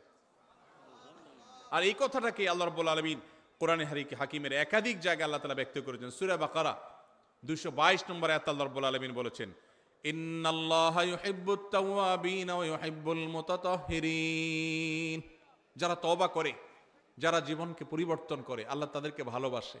এই জন্য ভাই জীবন পরিবর্তন করবো তো ইনশাআল্লাহ? শুধু ওয়াজ শুনবো না, পরিবর্তনও করবো ইনশাআল্লাহ? পরিবর্তন করবো তো ইনশাআল্লাহ? আল্লাহ আমাদের সবাইকে জীবনকে পরিবর্তন করার তৌফিক নসিব করুন। ভাইরা আমার, জীবন পরিবর্তন করার স্বাদ আছে, একটু করে দেখেন, অবর্ণনীয় স্বাদ আছে। গুনাহের স্বাদ বহু পেয়েছেন, গুনাহ ছাড়ারও স্বাদ আছে ভাই। মা বাবার অবাধ্য হয়েছেন, হঠাৎ করে আল্লাহর ভয়ে বিগলিত হয়ে যে আল্লাহর সামনে দাঁড়াতে হবে, শাস্তির মুখোমুখি হইতে হবে, এই জন্য মা বাবার কাছে যে করজোড় করে, বাবা মাফ করে দেন, আর অন্যায় করব না, বহু অপরাধ করেছি, এর একটা স্বাদ আছে ভাই। শয়তান আমাদেরকে জীবন চেঞ্জ করতে দেয় না, কিন্তু আপনি জীবন চেঞ্জ করে দেখেন, আপনার রুট চেঞ্জ করে দেখেন, তওবা করে দেখেন, অসম্ভব রকমের তৃপ্তি পাবেন, ঈমানি স্বাদ পাবেন। আল্লাহ তাআলা আমাদের সবাইকে তওবাকারীদের কাতারে শামিল হওয়ার তৌফিক নসিব করুন। ভাইরা আমার, ঠিক একইভাবে সূরা তওবার 108 নম্বর আয়াতেও আল্লাহ রাব্বুল আলামিন যাদেরকে ভালোবাসেন তাদের কথা বলেছেন। তাহলে এই আয়াত থেকে সূরা তওবা, সূরা বাকারার 222 নম্বর আয়াত থেকে আমরা জানলাম আল্লাহ তাআলা তওবাকারীকে ভালোবাসেন। এই জন্য তওবা করবো তো ইনশাআল্লাহ। তাহলে আল্লাহর ভালোবাসার চতুর্থ শ্রেণীর মানুষের পরিচয় পেলাম, তারা হলেন তওবাকারীরা। তারা কারা? তওবাকারীরা। আস্তাগফিরুল্লাহ ওয়া আতুবু ইলাইহি, আল্লাহর কাছে ক্ষমা চাই, আল্লাহর কাছেই ফিরে যাই, আল্লাহর কাছেই ফিরে আসছি, আল্লাহর দিকেই প্রত্যাবর্তন করছি, শয়তানের দিকে গেছিলাম আবার সরে আসছি, এর নাম তওবা। গুনাহ করছিলাম, গুনাহ ছেড়ে আল্লাহর বাধ্যতাগত হয়ে গেলাম, এর নাম তওবা। চেষ্টা করবো তো ইনশাআল্লাহ। ভাইরা আমার, আত্তাইবু মিনাজ যামবি কামান লা যামবা লাহ। যুবক ভাইরা আমার, জীবনে অনেক অপরাধ হয়ে গেছে, মোবাইলে অনেক হারাম জিনিস দেখেছেন, অনেক অপকর্ম করে ফেলেছেন, অনেক গুনাহ হয়ে গেছে, অনেক অন্যায় হয়ে গেছে। সুসংবাদ হলো, যদি তওবা করার ডিসিশন নেন, সিদ্ধান্ত নেন যে না আমি জীবনকে পরিবর্তন করব, আল্লাহ রাব্বুল আলামিন এত দয়ালু, এত মায়ালু, এত আরহামুর রাহিমিন যে বান্দা যদি তওবা করার সিদ্ধান্ত গ্রহণ করে, আপনার আমার মালিকের ঘোষণা আছে। নবী সাল্লাল্লাহু আলাইহি সাল্লাম বলেছেন, আত্তাইবু মিনাজ যামবি কামান লা যামবা লাহ। কেউ যদি পাপাচার করার পর ফিরে আসে, তওবা করে, জীবন পরিবর্তন করার সংকল্প করে, সিদ্ধান্ত নেয়, কামান লা যামবা লাহ, তার আগের পাপগুলো আল্লাহ তাআলা এমন ভাবে মাফ করে দেন যেন তার আমলনামাতে, প্রোফাইলে কিছুই ছিল না, সব ক্লিন, পরিষ্কার হয়ে যায়, পুরা ডিলেট হয়ে যায়, রিসেট হয়ে যায়। আল্লাহ তাআলা তার সমস্ত গুনাহ মাফ করে দেন যদি সে সমস্ত গুনাহ থেকে তওবা করতে পারে। তওবা করবো তো ইনশাআল্লাহ। ভাইরে, যেদিন নাকের ডগার নিঃশ্বাস শেষ হয়ে যাবে, চোখের সামনে জাহান্নাম দেখা যাবে, সেদিন তওবার জিগির তুলবেন, অনন্তকাল তওবা করবেন, 2 পয়সার লাভ হবে না। এখনো নিঃশ্বাস আছে নাকের ডগায়, এখনো শ্বাস প্রশ্বাস প্রবাহিত হয়। অতএব এখনই সময় তওবা করার, এখনই সময় তওবা করার। তওবার জন্য কোনো বয়সের প্রয়োজন হয় না। আমরা মনে করি বুড়া বয়সে তওবা করতে হয়, না ভাই, যৌবন বয়সেই তওবা করতে হয়। আল্লাহ আমাদেরকে আল্লাহর তওবাকারী বান্দাদের কাতারে শামিল হওয়ার তৌফিক দান করুন। তাহলে 4 নম্বর, যাদেরকে আল্লাহ ভালোবাসেন তারা হলেন কারা? তওবাকারীরা। নাম্বার 5, উত্তম রূপে পবিত্রতা অর্জনকারী। এদেরকে আল্লাহ তাআলা ভালোবাসেন, যারা খুব ভালোভাবে পবিত্রতা অর্জন করে। ভালোভাবে পবিত্রতা অর্জন করা বলতে, আপনি যখন অজু করবেন, অজুটা সুন্দর করে করবেন। অজু সুন্দর করে করার মানে এই না যে পানি 3 বালতি খরচ করা। কম পানিতে ভালো করে অজু করতে পারা, এটাই হলো একজন আদর্শ ইমানদারের বৈশিষ্ট্য। আমাদের সমাজে দেখবেন আমরা টেপে অজু করি, তো কত পানি আমাদের খরচ হয় আমরা জানিও না। বড় একটা বালতি রেখে টেপে অজু করে একদিন, এরপর তাকায় দেখবেন হয় বালতি ফুল হয়ে গেছে না ফুল হওয়ার কাছাকাছি হয়ে গেছে, এত পানি লেগেছে। অথচ আমাদের প্রিয় নবী সাল্লাল্লাহু আলাইহি সাল্লাম অজু করতেন 1 গ্লাস পানি দিয়ে, সামান্য একটু পানি দিয়ে তার অজু কমপ্লিট হয়ে যেত। আর আমাদের অজু করতে 1 বালতি পানি যায়। এই যে যারা মনে করেন যে আমি কি এমন অপরাধ করলাম, আপনার লাগবে 1 গ্লাস, আপনি লাগাইছেন 1 বালতি, অপরাধ না? অপরাধ না? অপচয় হলো কি হলো না? খবরও নেই। আধুনিক বিশ্বে আমাদের অজান্তে এরকম হাজারো অপরাধ হচ্ছে, করছি ইবাদত, অজু হচ্ছে অপচয়ের গুনাহ। জবাবদিহিতা আছে। এখন বলবেন তাহলে কি করব? টেপে অজু করা ছেড়ে দিব? ভালো হয় যদি টেপে অজু না করতে পারেন, বদনাতে, মগে, অন্য কিছুতে করতে পারেন, সবচেয়ে ভালো হয়। নাই সেই সুযোগ তো টেপে করেন, কিন্তু সতর্ক থাকেন যেন অতিরিক্ত পানি খরচ না হয়। ব্রাশ করছেন আর এদিকে টেপ ছেড়ে দিয়ে রাখছেন, পড়তে আছে, হ্যাঁ, হাত ডলতেছেন, পাও ডলতেছেন, আর দিকে টেপ ছেড়ে দিয়ে আসেন। একটু কষ্ট করে টেপটা বন্ধ করে নিয়ে ডলেন, সেটুকু করছেন না। অজু করি আবার সাথে পানি অপচয় করি। বেশিরভাগ মানুষ, শতকরা হয়তো 99 জন মানুষ আমরা অজু করি সাথে অপচয় করি। কজন আছেন এখানে বলতে পারবেন যে আলহামদুলিল্লাহ আমি এ ব্যাপারে সচেতন? আমরা সচেতন থাকবো তো ইনশাআল্লাহ। তো আমি যেটা বলতেছিলাম সেটা হলো, অজু করতে গিয়ে পানি বেশি খরচ করার নাম উত্তম রূপে তো পবিত্রতা নয়। উত্তম রূপে পবিত্রতার মানে হলো, এই যে শীতের দিন আসছে, আসরের অজু দিয়ে কে কে এসা পড়তে পারেন? হাত তোলেন দেখি। মাশাআল্লাহ, দেখছেন? আসরেরও যদি এশা পড়তে পারা, এটা কি খুব বেশি বেটাগিরি? হ্যাঁ হ্যাঁ, আলহামদুলিল্লাহ কিছু মানুষ সুস্থ, এটা তাদের সুস্থতার আলামত, কিছু মানুষের জন্য এটা পজিটিভ, কিন্তু বেশিরভাগ ক্ষেত্রে এটা 2 নম্বরই। সবার ক্ষেত্রে বলি না, কিন্তু বেশিরভাগ ক্ষেত্রে। কিরকম? বিশেষ করে শীতের সময় আসরেরও যদি এশা পর্যন্ত চালানোর মানে হলো অজু যায় যায় ভাব, কিন্তু অজু ছাড়ে না, ধরে রাখে। আছে না নাই? টেনে টুনে আর আধা ঘন্টা আছে, এশাটা পার করতে পারলে জান বাঁচে। আছে না নাই? এই প্রবণতাটা কি ভালো না খারাপ? এটা স্বাস্থ্যের জন্য খারাপ, ইবাদতের জন্য খারাপ। নবী করিম সাল্লাল্লাহু আলাইহি ওয়াসাল্লাম বলেছেন, আলা আদুল্লুকুম আলা মা ইয়ামহুল্লাহু বিল খাতায়া ওয়া ইয়ারফাউ বিহি দারাজাত। কিছু আমল আছে যেগুলো মানুষের গুনাহ মাফ করে দেয়, আল্লাহর কাছে মর্যাদা বাড়ায় দেয়। এর ভিতরে একটা আমল হলো ইসবাগুল ওযুই আলাল মাকারিহ। কষ্ট উপেক্ষা করে হলেও ভালো করে ওযু করা, কষ্ট উপেক্ষা করে হলেও ভালো করে ওযু করা। এজন্য ওযু করতে কষ্ট হলেও ছেড়ে দিব ওযু। আপনার বাথরুমের বেগ আছে, বায়ুর বেগ আছে, পেশাবের বেগ আছে, কষ্ট করে আটকে রাখছেন, নামাজ পড়তেছেন, এটা নামাজ না, এটা ভালো করে নামাজ পড়া হলো না, ছেড়ে দেন ওযু। ফ্রেশ হয়ে ওযু করলে মরে যাবেন নাকি? একটু কষ্ট হবে ঠান্ডাতে, কি সমস্যা? কিন্তু ফ্রেশ মোডে ইবাদত করবেন, ওইটার সওয়াব বেশি হবে। আর পেশাবের বেগ আছে, মন হলো টয়লেটের দিকে, আর এদিকে আপনি নামাজ পড়তেছেন, এই নামাজ কখনো ভালো নামাজ হতে পারে না। শ্বশুরবাড়িতে প্রথম যাওয়ার সময় কি পেশাবের বেগ নিয়ে যাবেন? সব ফ্রেশ ট্রেশ করে তারপরে বাহাদুরের মতো ঢোকার চেষ্টা করবেন। তো আল্লাহর দরবারে দাঁড়ানোর সময় কিভাবে পেশাবের বেগ নিয়ে নামাজ দাঁড়ান? ছেড়ে দেন ওযু। তো এই জন্য উত্তম রূপে ওযু করে যারা, তাদেরকে আল্লাহ তাআলা ভালোবাসেন। উত্তম রূপে পবিত্রতা অর্জন করে, শুধু ওযু না। যদিও উত্তম রূপে পবিত্রতা অর্জন করার একটা সংজ্ঞা হলো যে ওযুর অঙ্গগুলো ভালো করে ধোয়া, যাতে শুকনো না থাকে। নবী সাল্লাল্লাহু আলাইহি ওয়াসাল্লাম বলেছেন, ওয়াইদুল আকাবিনান নার, তোমাদের পায়ের গিরা গোড়ালি এগুলোকে জাহান্নামের আগুন থেকে বাঁচায়ও। কারণ ওযুর সময়, শীতের সময় বিশেষ করে অনেক সময় দেখা যায় এগুলো শুকনো থাকে, ভালো করে ডলতে হয়।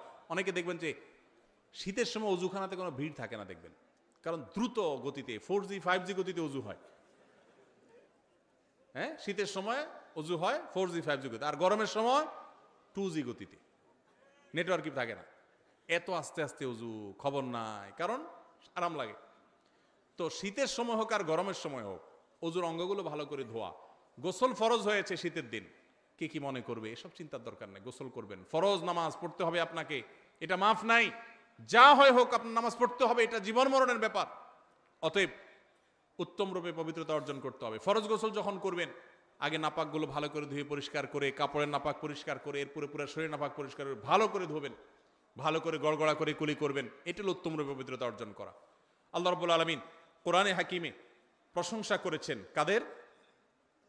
প্রশংসা করেছেন সূরা তাওবার 108 নম্বর আয়াতে ওই সমস্ত মানুষদের যারা উত্তম রূপে পবিত্রতা অর্জন করে। আল্লাহ বলেছেন, আল্লাহু ইউহিব্বুল মুত্তাহিরিন। মসজিদে কুবা, মদিনার এই এলাকার মানুষদের প্রশংসা করে আল্লাহ বলেছেন, ফিহি রিজালুন ইউহিব্বুনা আন ইয়াতাতাহারু। এই এলাকার কিছু মানুষ আছে, এরা খুব ভালো করে পবিত্রতা হইতে পছন্দ করে, আর আল্লাহ তাআলা ভালো করে পবিত্র হওয়া মানুষদের ভালোবাসেন। এখানে ভালো করে পবিত্রতা হওয়ার অনেকগুলো তাফসীর এবং ব্যাখ্যার মধ্যে একটা হলো যে আরবের মানুষরা পানি মরুভূমিতে খুব বেশি পাওয়া যেত না, তারা অনেকে ঢিলা কুলুক ব্যবহার করে ক্ষান্ত হতো, আর কুবার মানুষেরা তারা ঢিলা কুলুক ব্যবহার করতো আর পানিও ব্যবহার করতো, অর্থাৎ ভালোভাবে পবিত্রতা অর্জন করত। এটা আমাদের মুসলমানদের একটা সৌন্দর্য, আমরা উত্তম রূপে পবিত্রতা অর্জন করা শিখেছি আলহামদুলিল্লাহ। পৃথিবীর অনেক দেশে মানুষ আছে তারা ওয়াশরুম সেরে পানি ব্যবহার করে না, আছে না নাই? আছে।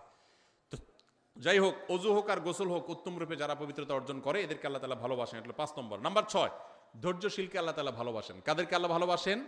ধৈর্যশীলদেরকে আল্লাহ তাআলা ভালোবাসেন। আল্লাহ রাব্বুল আলামিন কোরআনে হাকিমে ধৈর্যশীলদের ভালোবাসা সম্পর্কে বলেছেন সূরা আলে ইমরানের 146 নম্বর আয়াতে, ওয়াল্লাহু ইউহিব্বুস সাবিরিন। আল্লাহ তাআলা ধৈর্যশীলদেরকে ভালোবাসেন।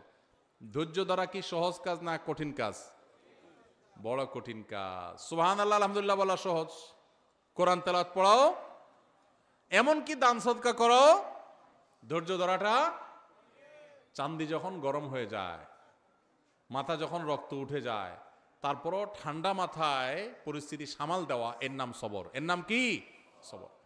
সবর নাই। অনেককে দেখবেন মাশাআল্লাহ নামাজে কালামে উনি 100তে 100, রোজাতে উনি 100তে 90, অনেক ভালো মানুষ, কিন্তু মেজাজ যখন গরম হয় তখনই 100-10 আছে না নাই? আছে না এরকম লোক? সবই ভালো, বদমেজাজ, সবই ভালো, কিন্তু কি বদমেজাজ। আমাদের এই দেশে পত্রিকার পাতা খুললেই দেখবেন বিয়ের বাড়িতে চিংড়ির সাইজ একটু ছোট হয়েছে। আগে তো চুক্তি করে যায়, সব তো ফকির, খাওন তো জন্মে চোখে দেখে নেই, এই জন্য আরেকজন বাড়িতে খাইতে যাবে, শর্ত করে দিয়ে গেছে এই সাইজের চিংড়ি থাকতে হবে আমাদের, কারণ আমরা ফকির নিজ জীবনে চোখে দেখিনি। বিয়ের যে যাইতে যারা শর্ত দিয়ে যায় এরা হলো এই জাতের লোক, বুঝতে পারছেন? তো সাইজ একটু বেশ কম হয়ে গেছে, কথা কাটাকাটি হয়েছে, মারামারি হয়ে গেছে, ওখানে বিয়ে তো ভাঙছে পারলে একজন শহীদ হয়ে গেছে, জাহান্নামে গেছে। যদি মারামারিতে লিপ্ত হয়ে মরে তাহলে ওইটাও জাহান্নামে যাওয়ার কথা, আল্লাহু আলাম, ব্যক্তি বিশেষের জন্য ফয়সালা না। যাই হোক, তো ধৈর্য এটা হারায় গেছে আমাদের সমাজ থেকে। সামান্য চুন থেকে নুন খসছে, তালাক হয়ে গেছে, ধৈর্য নাই। সব আমল আছে এই সমাজে কম বেশি, সবরটা উঠে গেছে, ধৈর্যটা উঠে গেছে। অথচ আপনারা অনেকেই হয়তো জানবেন একটা মাত্র আমল আছে কোরআন এবং হাদিস ঘেটে আপনি যদি দেখেন, যে আমলের বিনিময় আল্লাহ তাআলা ব্ল্যাঙ্ক চেক দিয়ে যেরকম মানুষ পেমেন্ট দেয়, আল্লাহ কিয়ামতের ময়দানে সওয়াব দিবেন ব্ল্যাঙ্ক চেক দিয়া, মানে হিসেব ছাড়া। আল্লাহ বলেছেন ইন্নামা ইউওয়াফাস সাবিরুনা আজরাহুম বিগাইরি হিসাব, যারা সবরকারী হবে, ধৈর্যশীল হবে, এদের বিনিময় দেওয়ার সময় ধৈর্য তুমি কতটা করেছ, কত ডিগ্রির করেছ, এইসব মাপজোপ দেখবেন না। আল্লাহ সবরকারীদের, ধৈর্যধারীদের হিসাব আল্লাহ তাআলা হিসাব ছাড়া দিবেন। এই জন্য সবর করবো তো ইনশাআল্লাহ। সবর করলে হিসাব ছাড়া বিনিময় পাওয়া যাবে, সবর করলে আল্লাহর ভালোবাসা পাওয়া যাবে। আল্লাহর ভালোবাসা, ওয়াল্লাহু ইউহিব্বুস সাবিরিন, আল্লাহ তাআলা ধৈর্যশীলদের ভালোবাসেন। আবার আল্লাহ তাআলা কোরআনে বলেছেন আল্লাহ তাআলা ধৈর্যশীলদের সাথে থাকেন, আছেন। তো এই জন্য ধৈর্য ধারণ করার চেষ্টা করব। ধৈর্য 3 প্রকার ভাই। এক হলো ইবাদত করতে গিয়ে ধৈর্য, ফজরের সময় নামাজ পড়তে কষ্ট হয়, একটু ধৈর্য ধারণ করে নামাজটা পড়লাম, এটা এক প্রকারের সবর।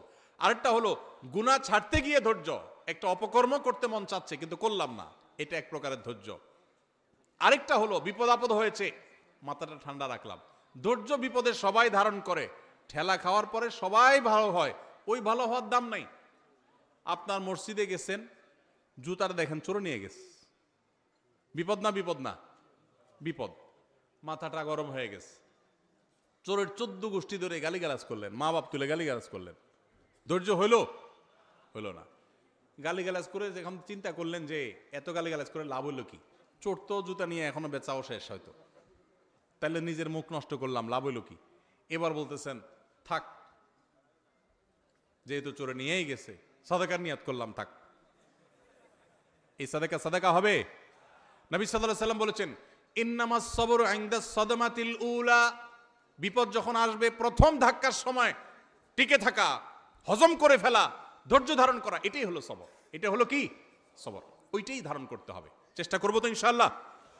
তাহলে ধৈর্য ধারণ করব ভাই। ধৈর্য ধারণ করতে পারলে ধৈর্যের ফল সব সময় ভালো হয়, কখনো খারাপ হয়। ধৈর্য ধারণ করে পৃথিবীতে মানুষ ক্ষতিগ্রস্ত হয় না, বাহ্যিকভাবে ক্ষতিগ্রস্ত হলেও আল্লাহর কাছ থেকে অফুরন্ত সওয়াব পায়। এই জন্য কখনো মাথা গরম করে সবর বা ধৈর্যহীন হব না, চেষ্টা করবো তো ইনশাআল্লাহ।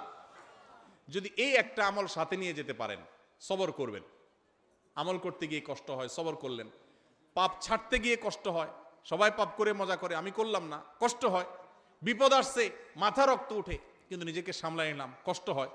এই কষ্টগুলো যদি হজম করতে পারেন তো মনে রাখবেন ধৈর্যশীলদের জন্যই আল্লাহ তাআলা জান্নাত দান করবেন। আস-সাবরু জাযাউহু আল জান্নাহ, সবরের বিনিময়ে আল্লাহ তাআলা জান্নাত দিবেন। আল্লাহ আমাদের সবাইকে সবরকারীদের কাতারে শামিল হওয়ার তৌফিক নসিব করুন। সবাই চেষ্টা করব তো ইনশাআল্লাহ। সবর আসার জন্য সবরকারী মানুষদের দেখবেন, কিছু মানুষ দেখবেন চরম পরিস্থিতিতেও মাথা ঠান্ডা রাখতে পারে। এই মানুষের সাথে সাথে থাকবেন, তার সোহবতে যাবেন, তার সান্নিধ্যে সংস্রবে যাবেন, এর সোহবত থেকে আপনার ভিতরে এই গুণটা আসবে ইনশাআল্লাহ। তাহলে 6 নম্বর হলো যাদেরকে আল্লাহ ভালোবাসেন তারা হলেন ধৈর্যশীল সবরকারী। 7 নম্বর হলেন যারা আল্লাহর প্রতি ভরসা রাখেন, যারা আল্লাহর প্রতি ভরসা রাখেন। আল্লাহ রাব্বুল আলামিন বলেছেন ফাবিমা রাহমাতিম মিনাল্লাহি লিনতা লাহুম, হে রাসূল আল্লাহর অনুগ্রহে আপনি কোমল হয়েছেন, আপনি নরম দিলের হয়েছেন। ওয়ালাউ কুনতা ফাযযান গালিদাল কলবি লানফাদ্দু মিন হাওলিক, যদি আপনি শক্ত হৃদয়ের হতেন, কঠোর স্বভাবের হতেন, তাহলে মানুষ আপনার পাশে থাকতো না। নবীজির কথা আল্লাহ তাআলা বলছেন, আমাদের নবীজি খুব নরম ছিলেন, কোমল ছিলেন, রূঢ় স্বভাবের ছিলেন না। যদি রূঢ় স্বভাবের হতেন তাহলে তার পাশে পৃথিবীর কেউ থাকতো না, গোটা বিশ্ব তার কাছে এসে গেছে তার কোমলতার কারণে।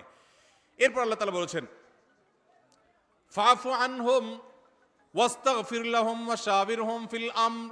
অতএব হে রাসূল, আপনি যে সাহাবী সহচরদের মধ্যে থাকেন, আপনার সাথে থাকা লোকদের, তাদেরকে আপনি ভুল হলে মাফ করেন, তাদের জন্য আল্লাহর কাছে ক্ষমা চান এবং তাদের কাছে পরামর্শ করেন। ফাইদা আযামতা, পরামর্শ করে যদি কোনো সিদ্ধান্ত গ্রহণ করেন, ফাতাওয়াক্কাল আলাল্লাহ, তাহলে আল্লাহর উপর এরপরে ভরসা করবেন। কেন? কারণ ইন্নাল্লাহা ইউহিব্বুল মুতাওয়াক্কিলিন, আল্লাহ তাআলা আল্লাহর উপরে ভরসাকারী তাওয়াক্কুলকারীদেরকে ভালোবাসেন। সূরা আলে ইমরান 159 নম্বর আয়াতে আমরা আল্লাহর ভালোবাসার মানুষদের সপ্তম প্রকারের সাথেও পরিচিত হলাম। তারা হলেন আল্লাহর প্রতি যারা তাওয়াক্কুল রাখে। কি রাখে ভাই? আল্লাহর প্রতি ভরসা রাখে। আল্লাহর প্রতি কি রাখে? ভরসা রাখে।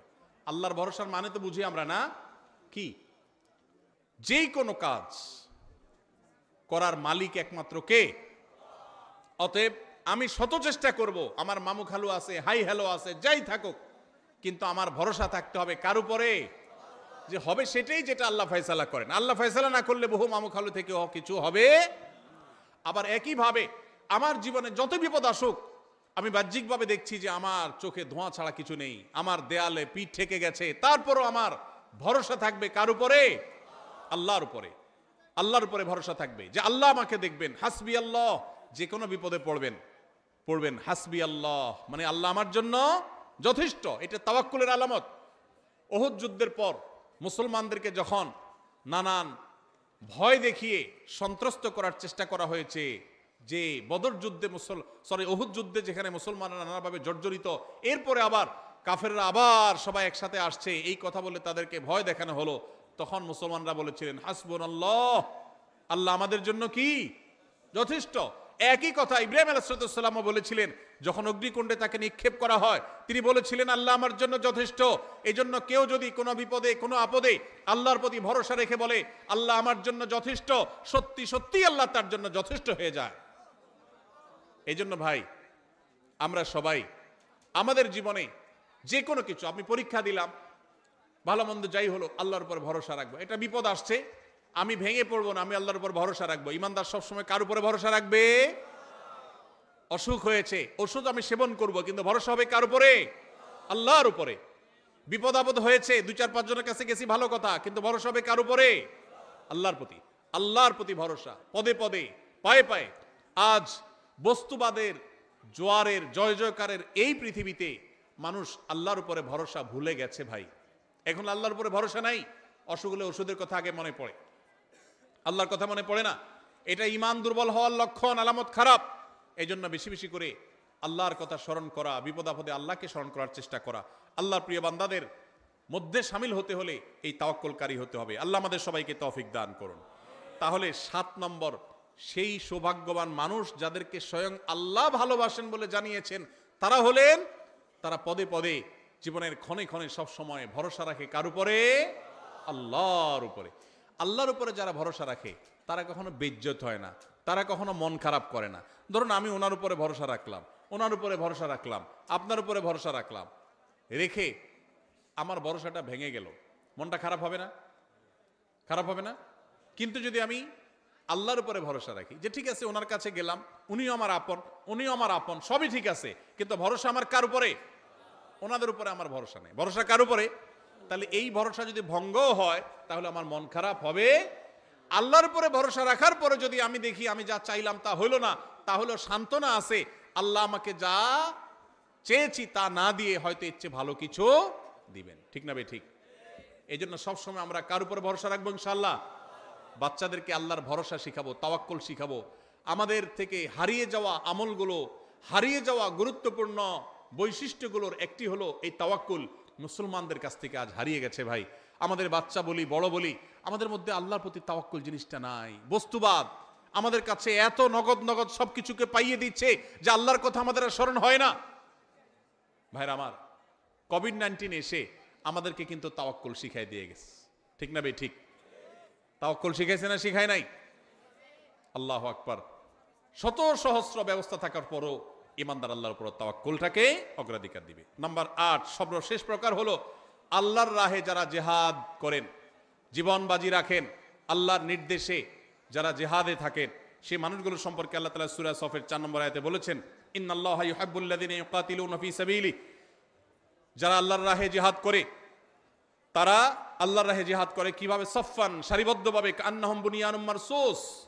ইন্নাল্লাহা ইউহিব্বুল্লাযিনা ইউকাতিলুনা ফী সাবিলিহি সফফান কান্নাহুম বুনিয়ানুম মারসুস, যারা আল্লাহর রাহে সারিবদ্ধভাবে দাঁড়িয়ে এরকম বৃক্ষরাজির মতো যারা জিহাদে লিপ্ত থাকে, আল্লাহ রাব্বুল আলামিন তাদেরকে ভালোবাসেন, তাদেরকে আল্লাহ পছন্দ করেন। তাহলে আল্লাহর ভালোবাসার মানুষ হতে হলে আল্লাহর রাহে জিহাদ যখন করার সুযোগ তৈরি হবে তখন জিহাদও করতে হবে। আল্লাহ তাআলা আমাদের সবাইকে আল্লাহ তাআলার প্রিয় বান্দাদের কাতারে শামিল হওয়ার তৌফিক নসিব করুন। আমি এক নজরে আবারও বলে দিচ্ছি, নাম্বার 1, যারা মুহসিন, ভালো কাজ করেন খুঁজে খুঁজে, আল্লাহ তাদের ভালোবাসেন। যারা মুত্তাকি, যারা তাকওয়া অবলম্বন করেন, তাদেরকে আল্লাহ ভালোবাসেন। যারা ইনসাফ করেন, ন্যায়নিষ্ঠ আচরণ করেন, কারোর প্রতি অবিচার করেন, আল্লাহ তাদেরকে ভালোবাসেন। নাম্বার 4, যারা তওবা করেন, কোনো অন্যায় ভুল হয়ে গেলে আল্লাহ তাদেরকে ভালোবাসেন। নাম্বার 5, যারা উত্তম রূপে ভালো করে পবিত্রতা অর্জন করে, তাদেরকে আল্লাহ ভালোবাসেন।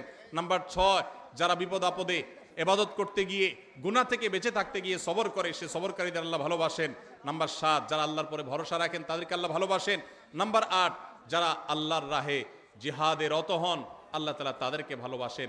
আল্লাহ তাআলা আমাদের সবাইকে আল্লাহর ভালোবাসা মানুষদের কাতারে শামিল হওয়ার তৌফিক নসিব করুন, বলুন আমিন। আল্লাহর ভালোবাসা অর্জন করার তৌফিক নসিব করুন, বলুন আমিন।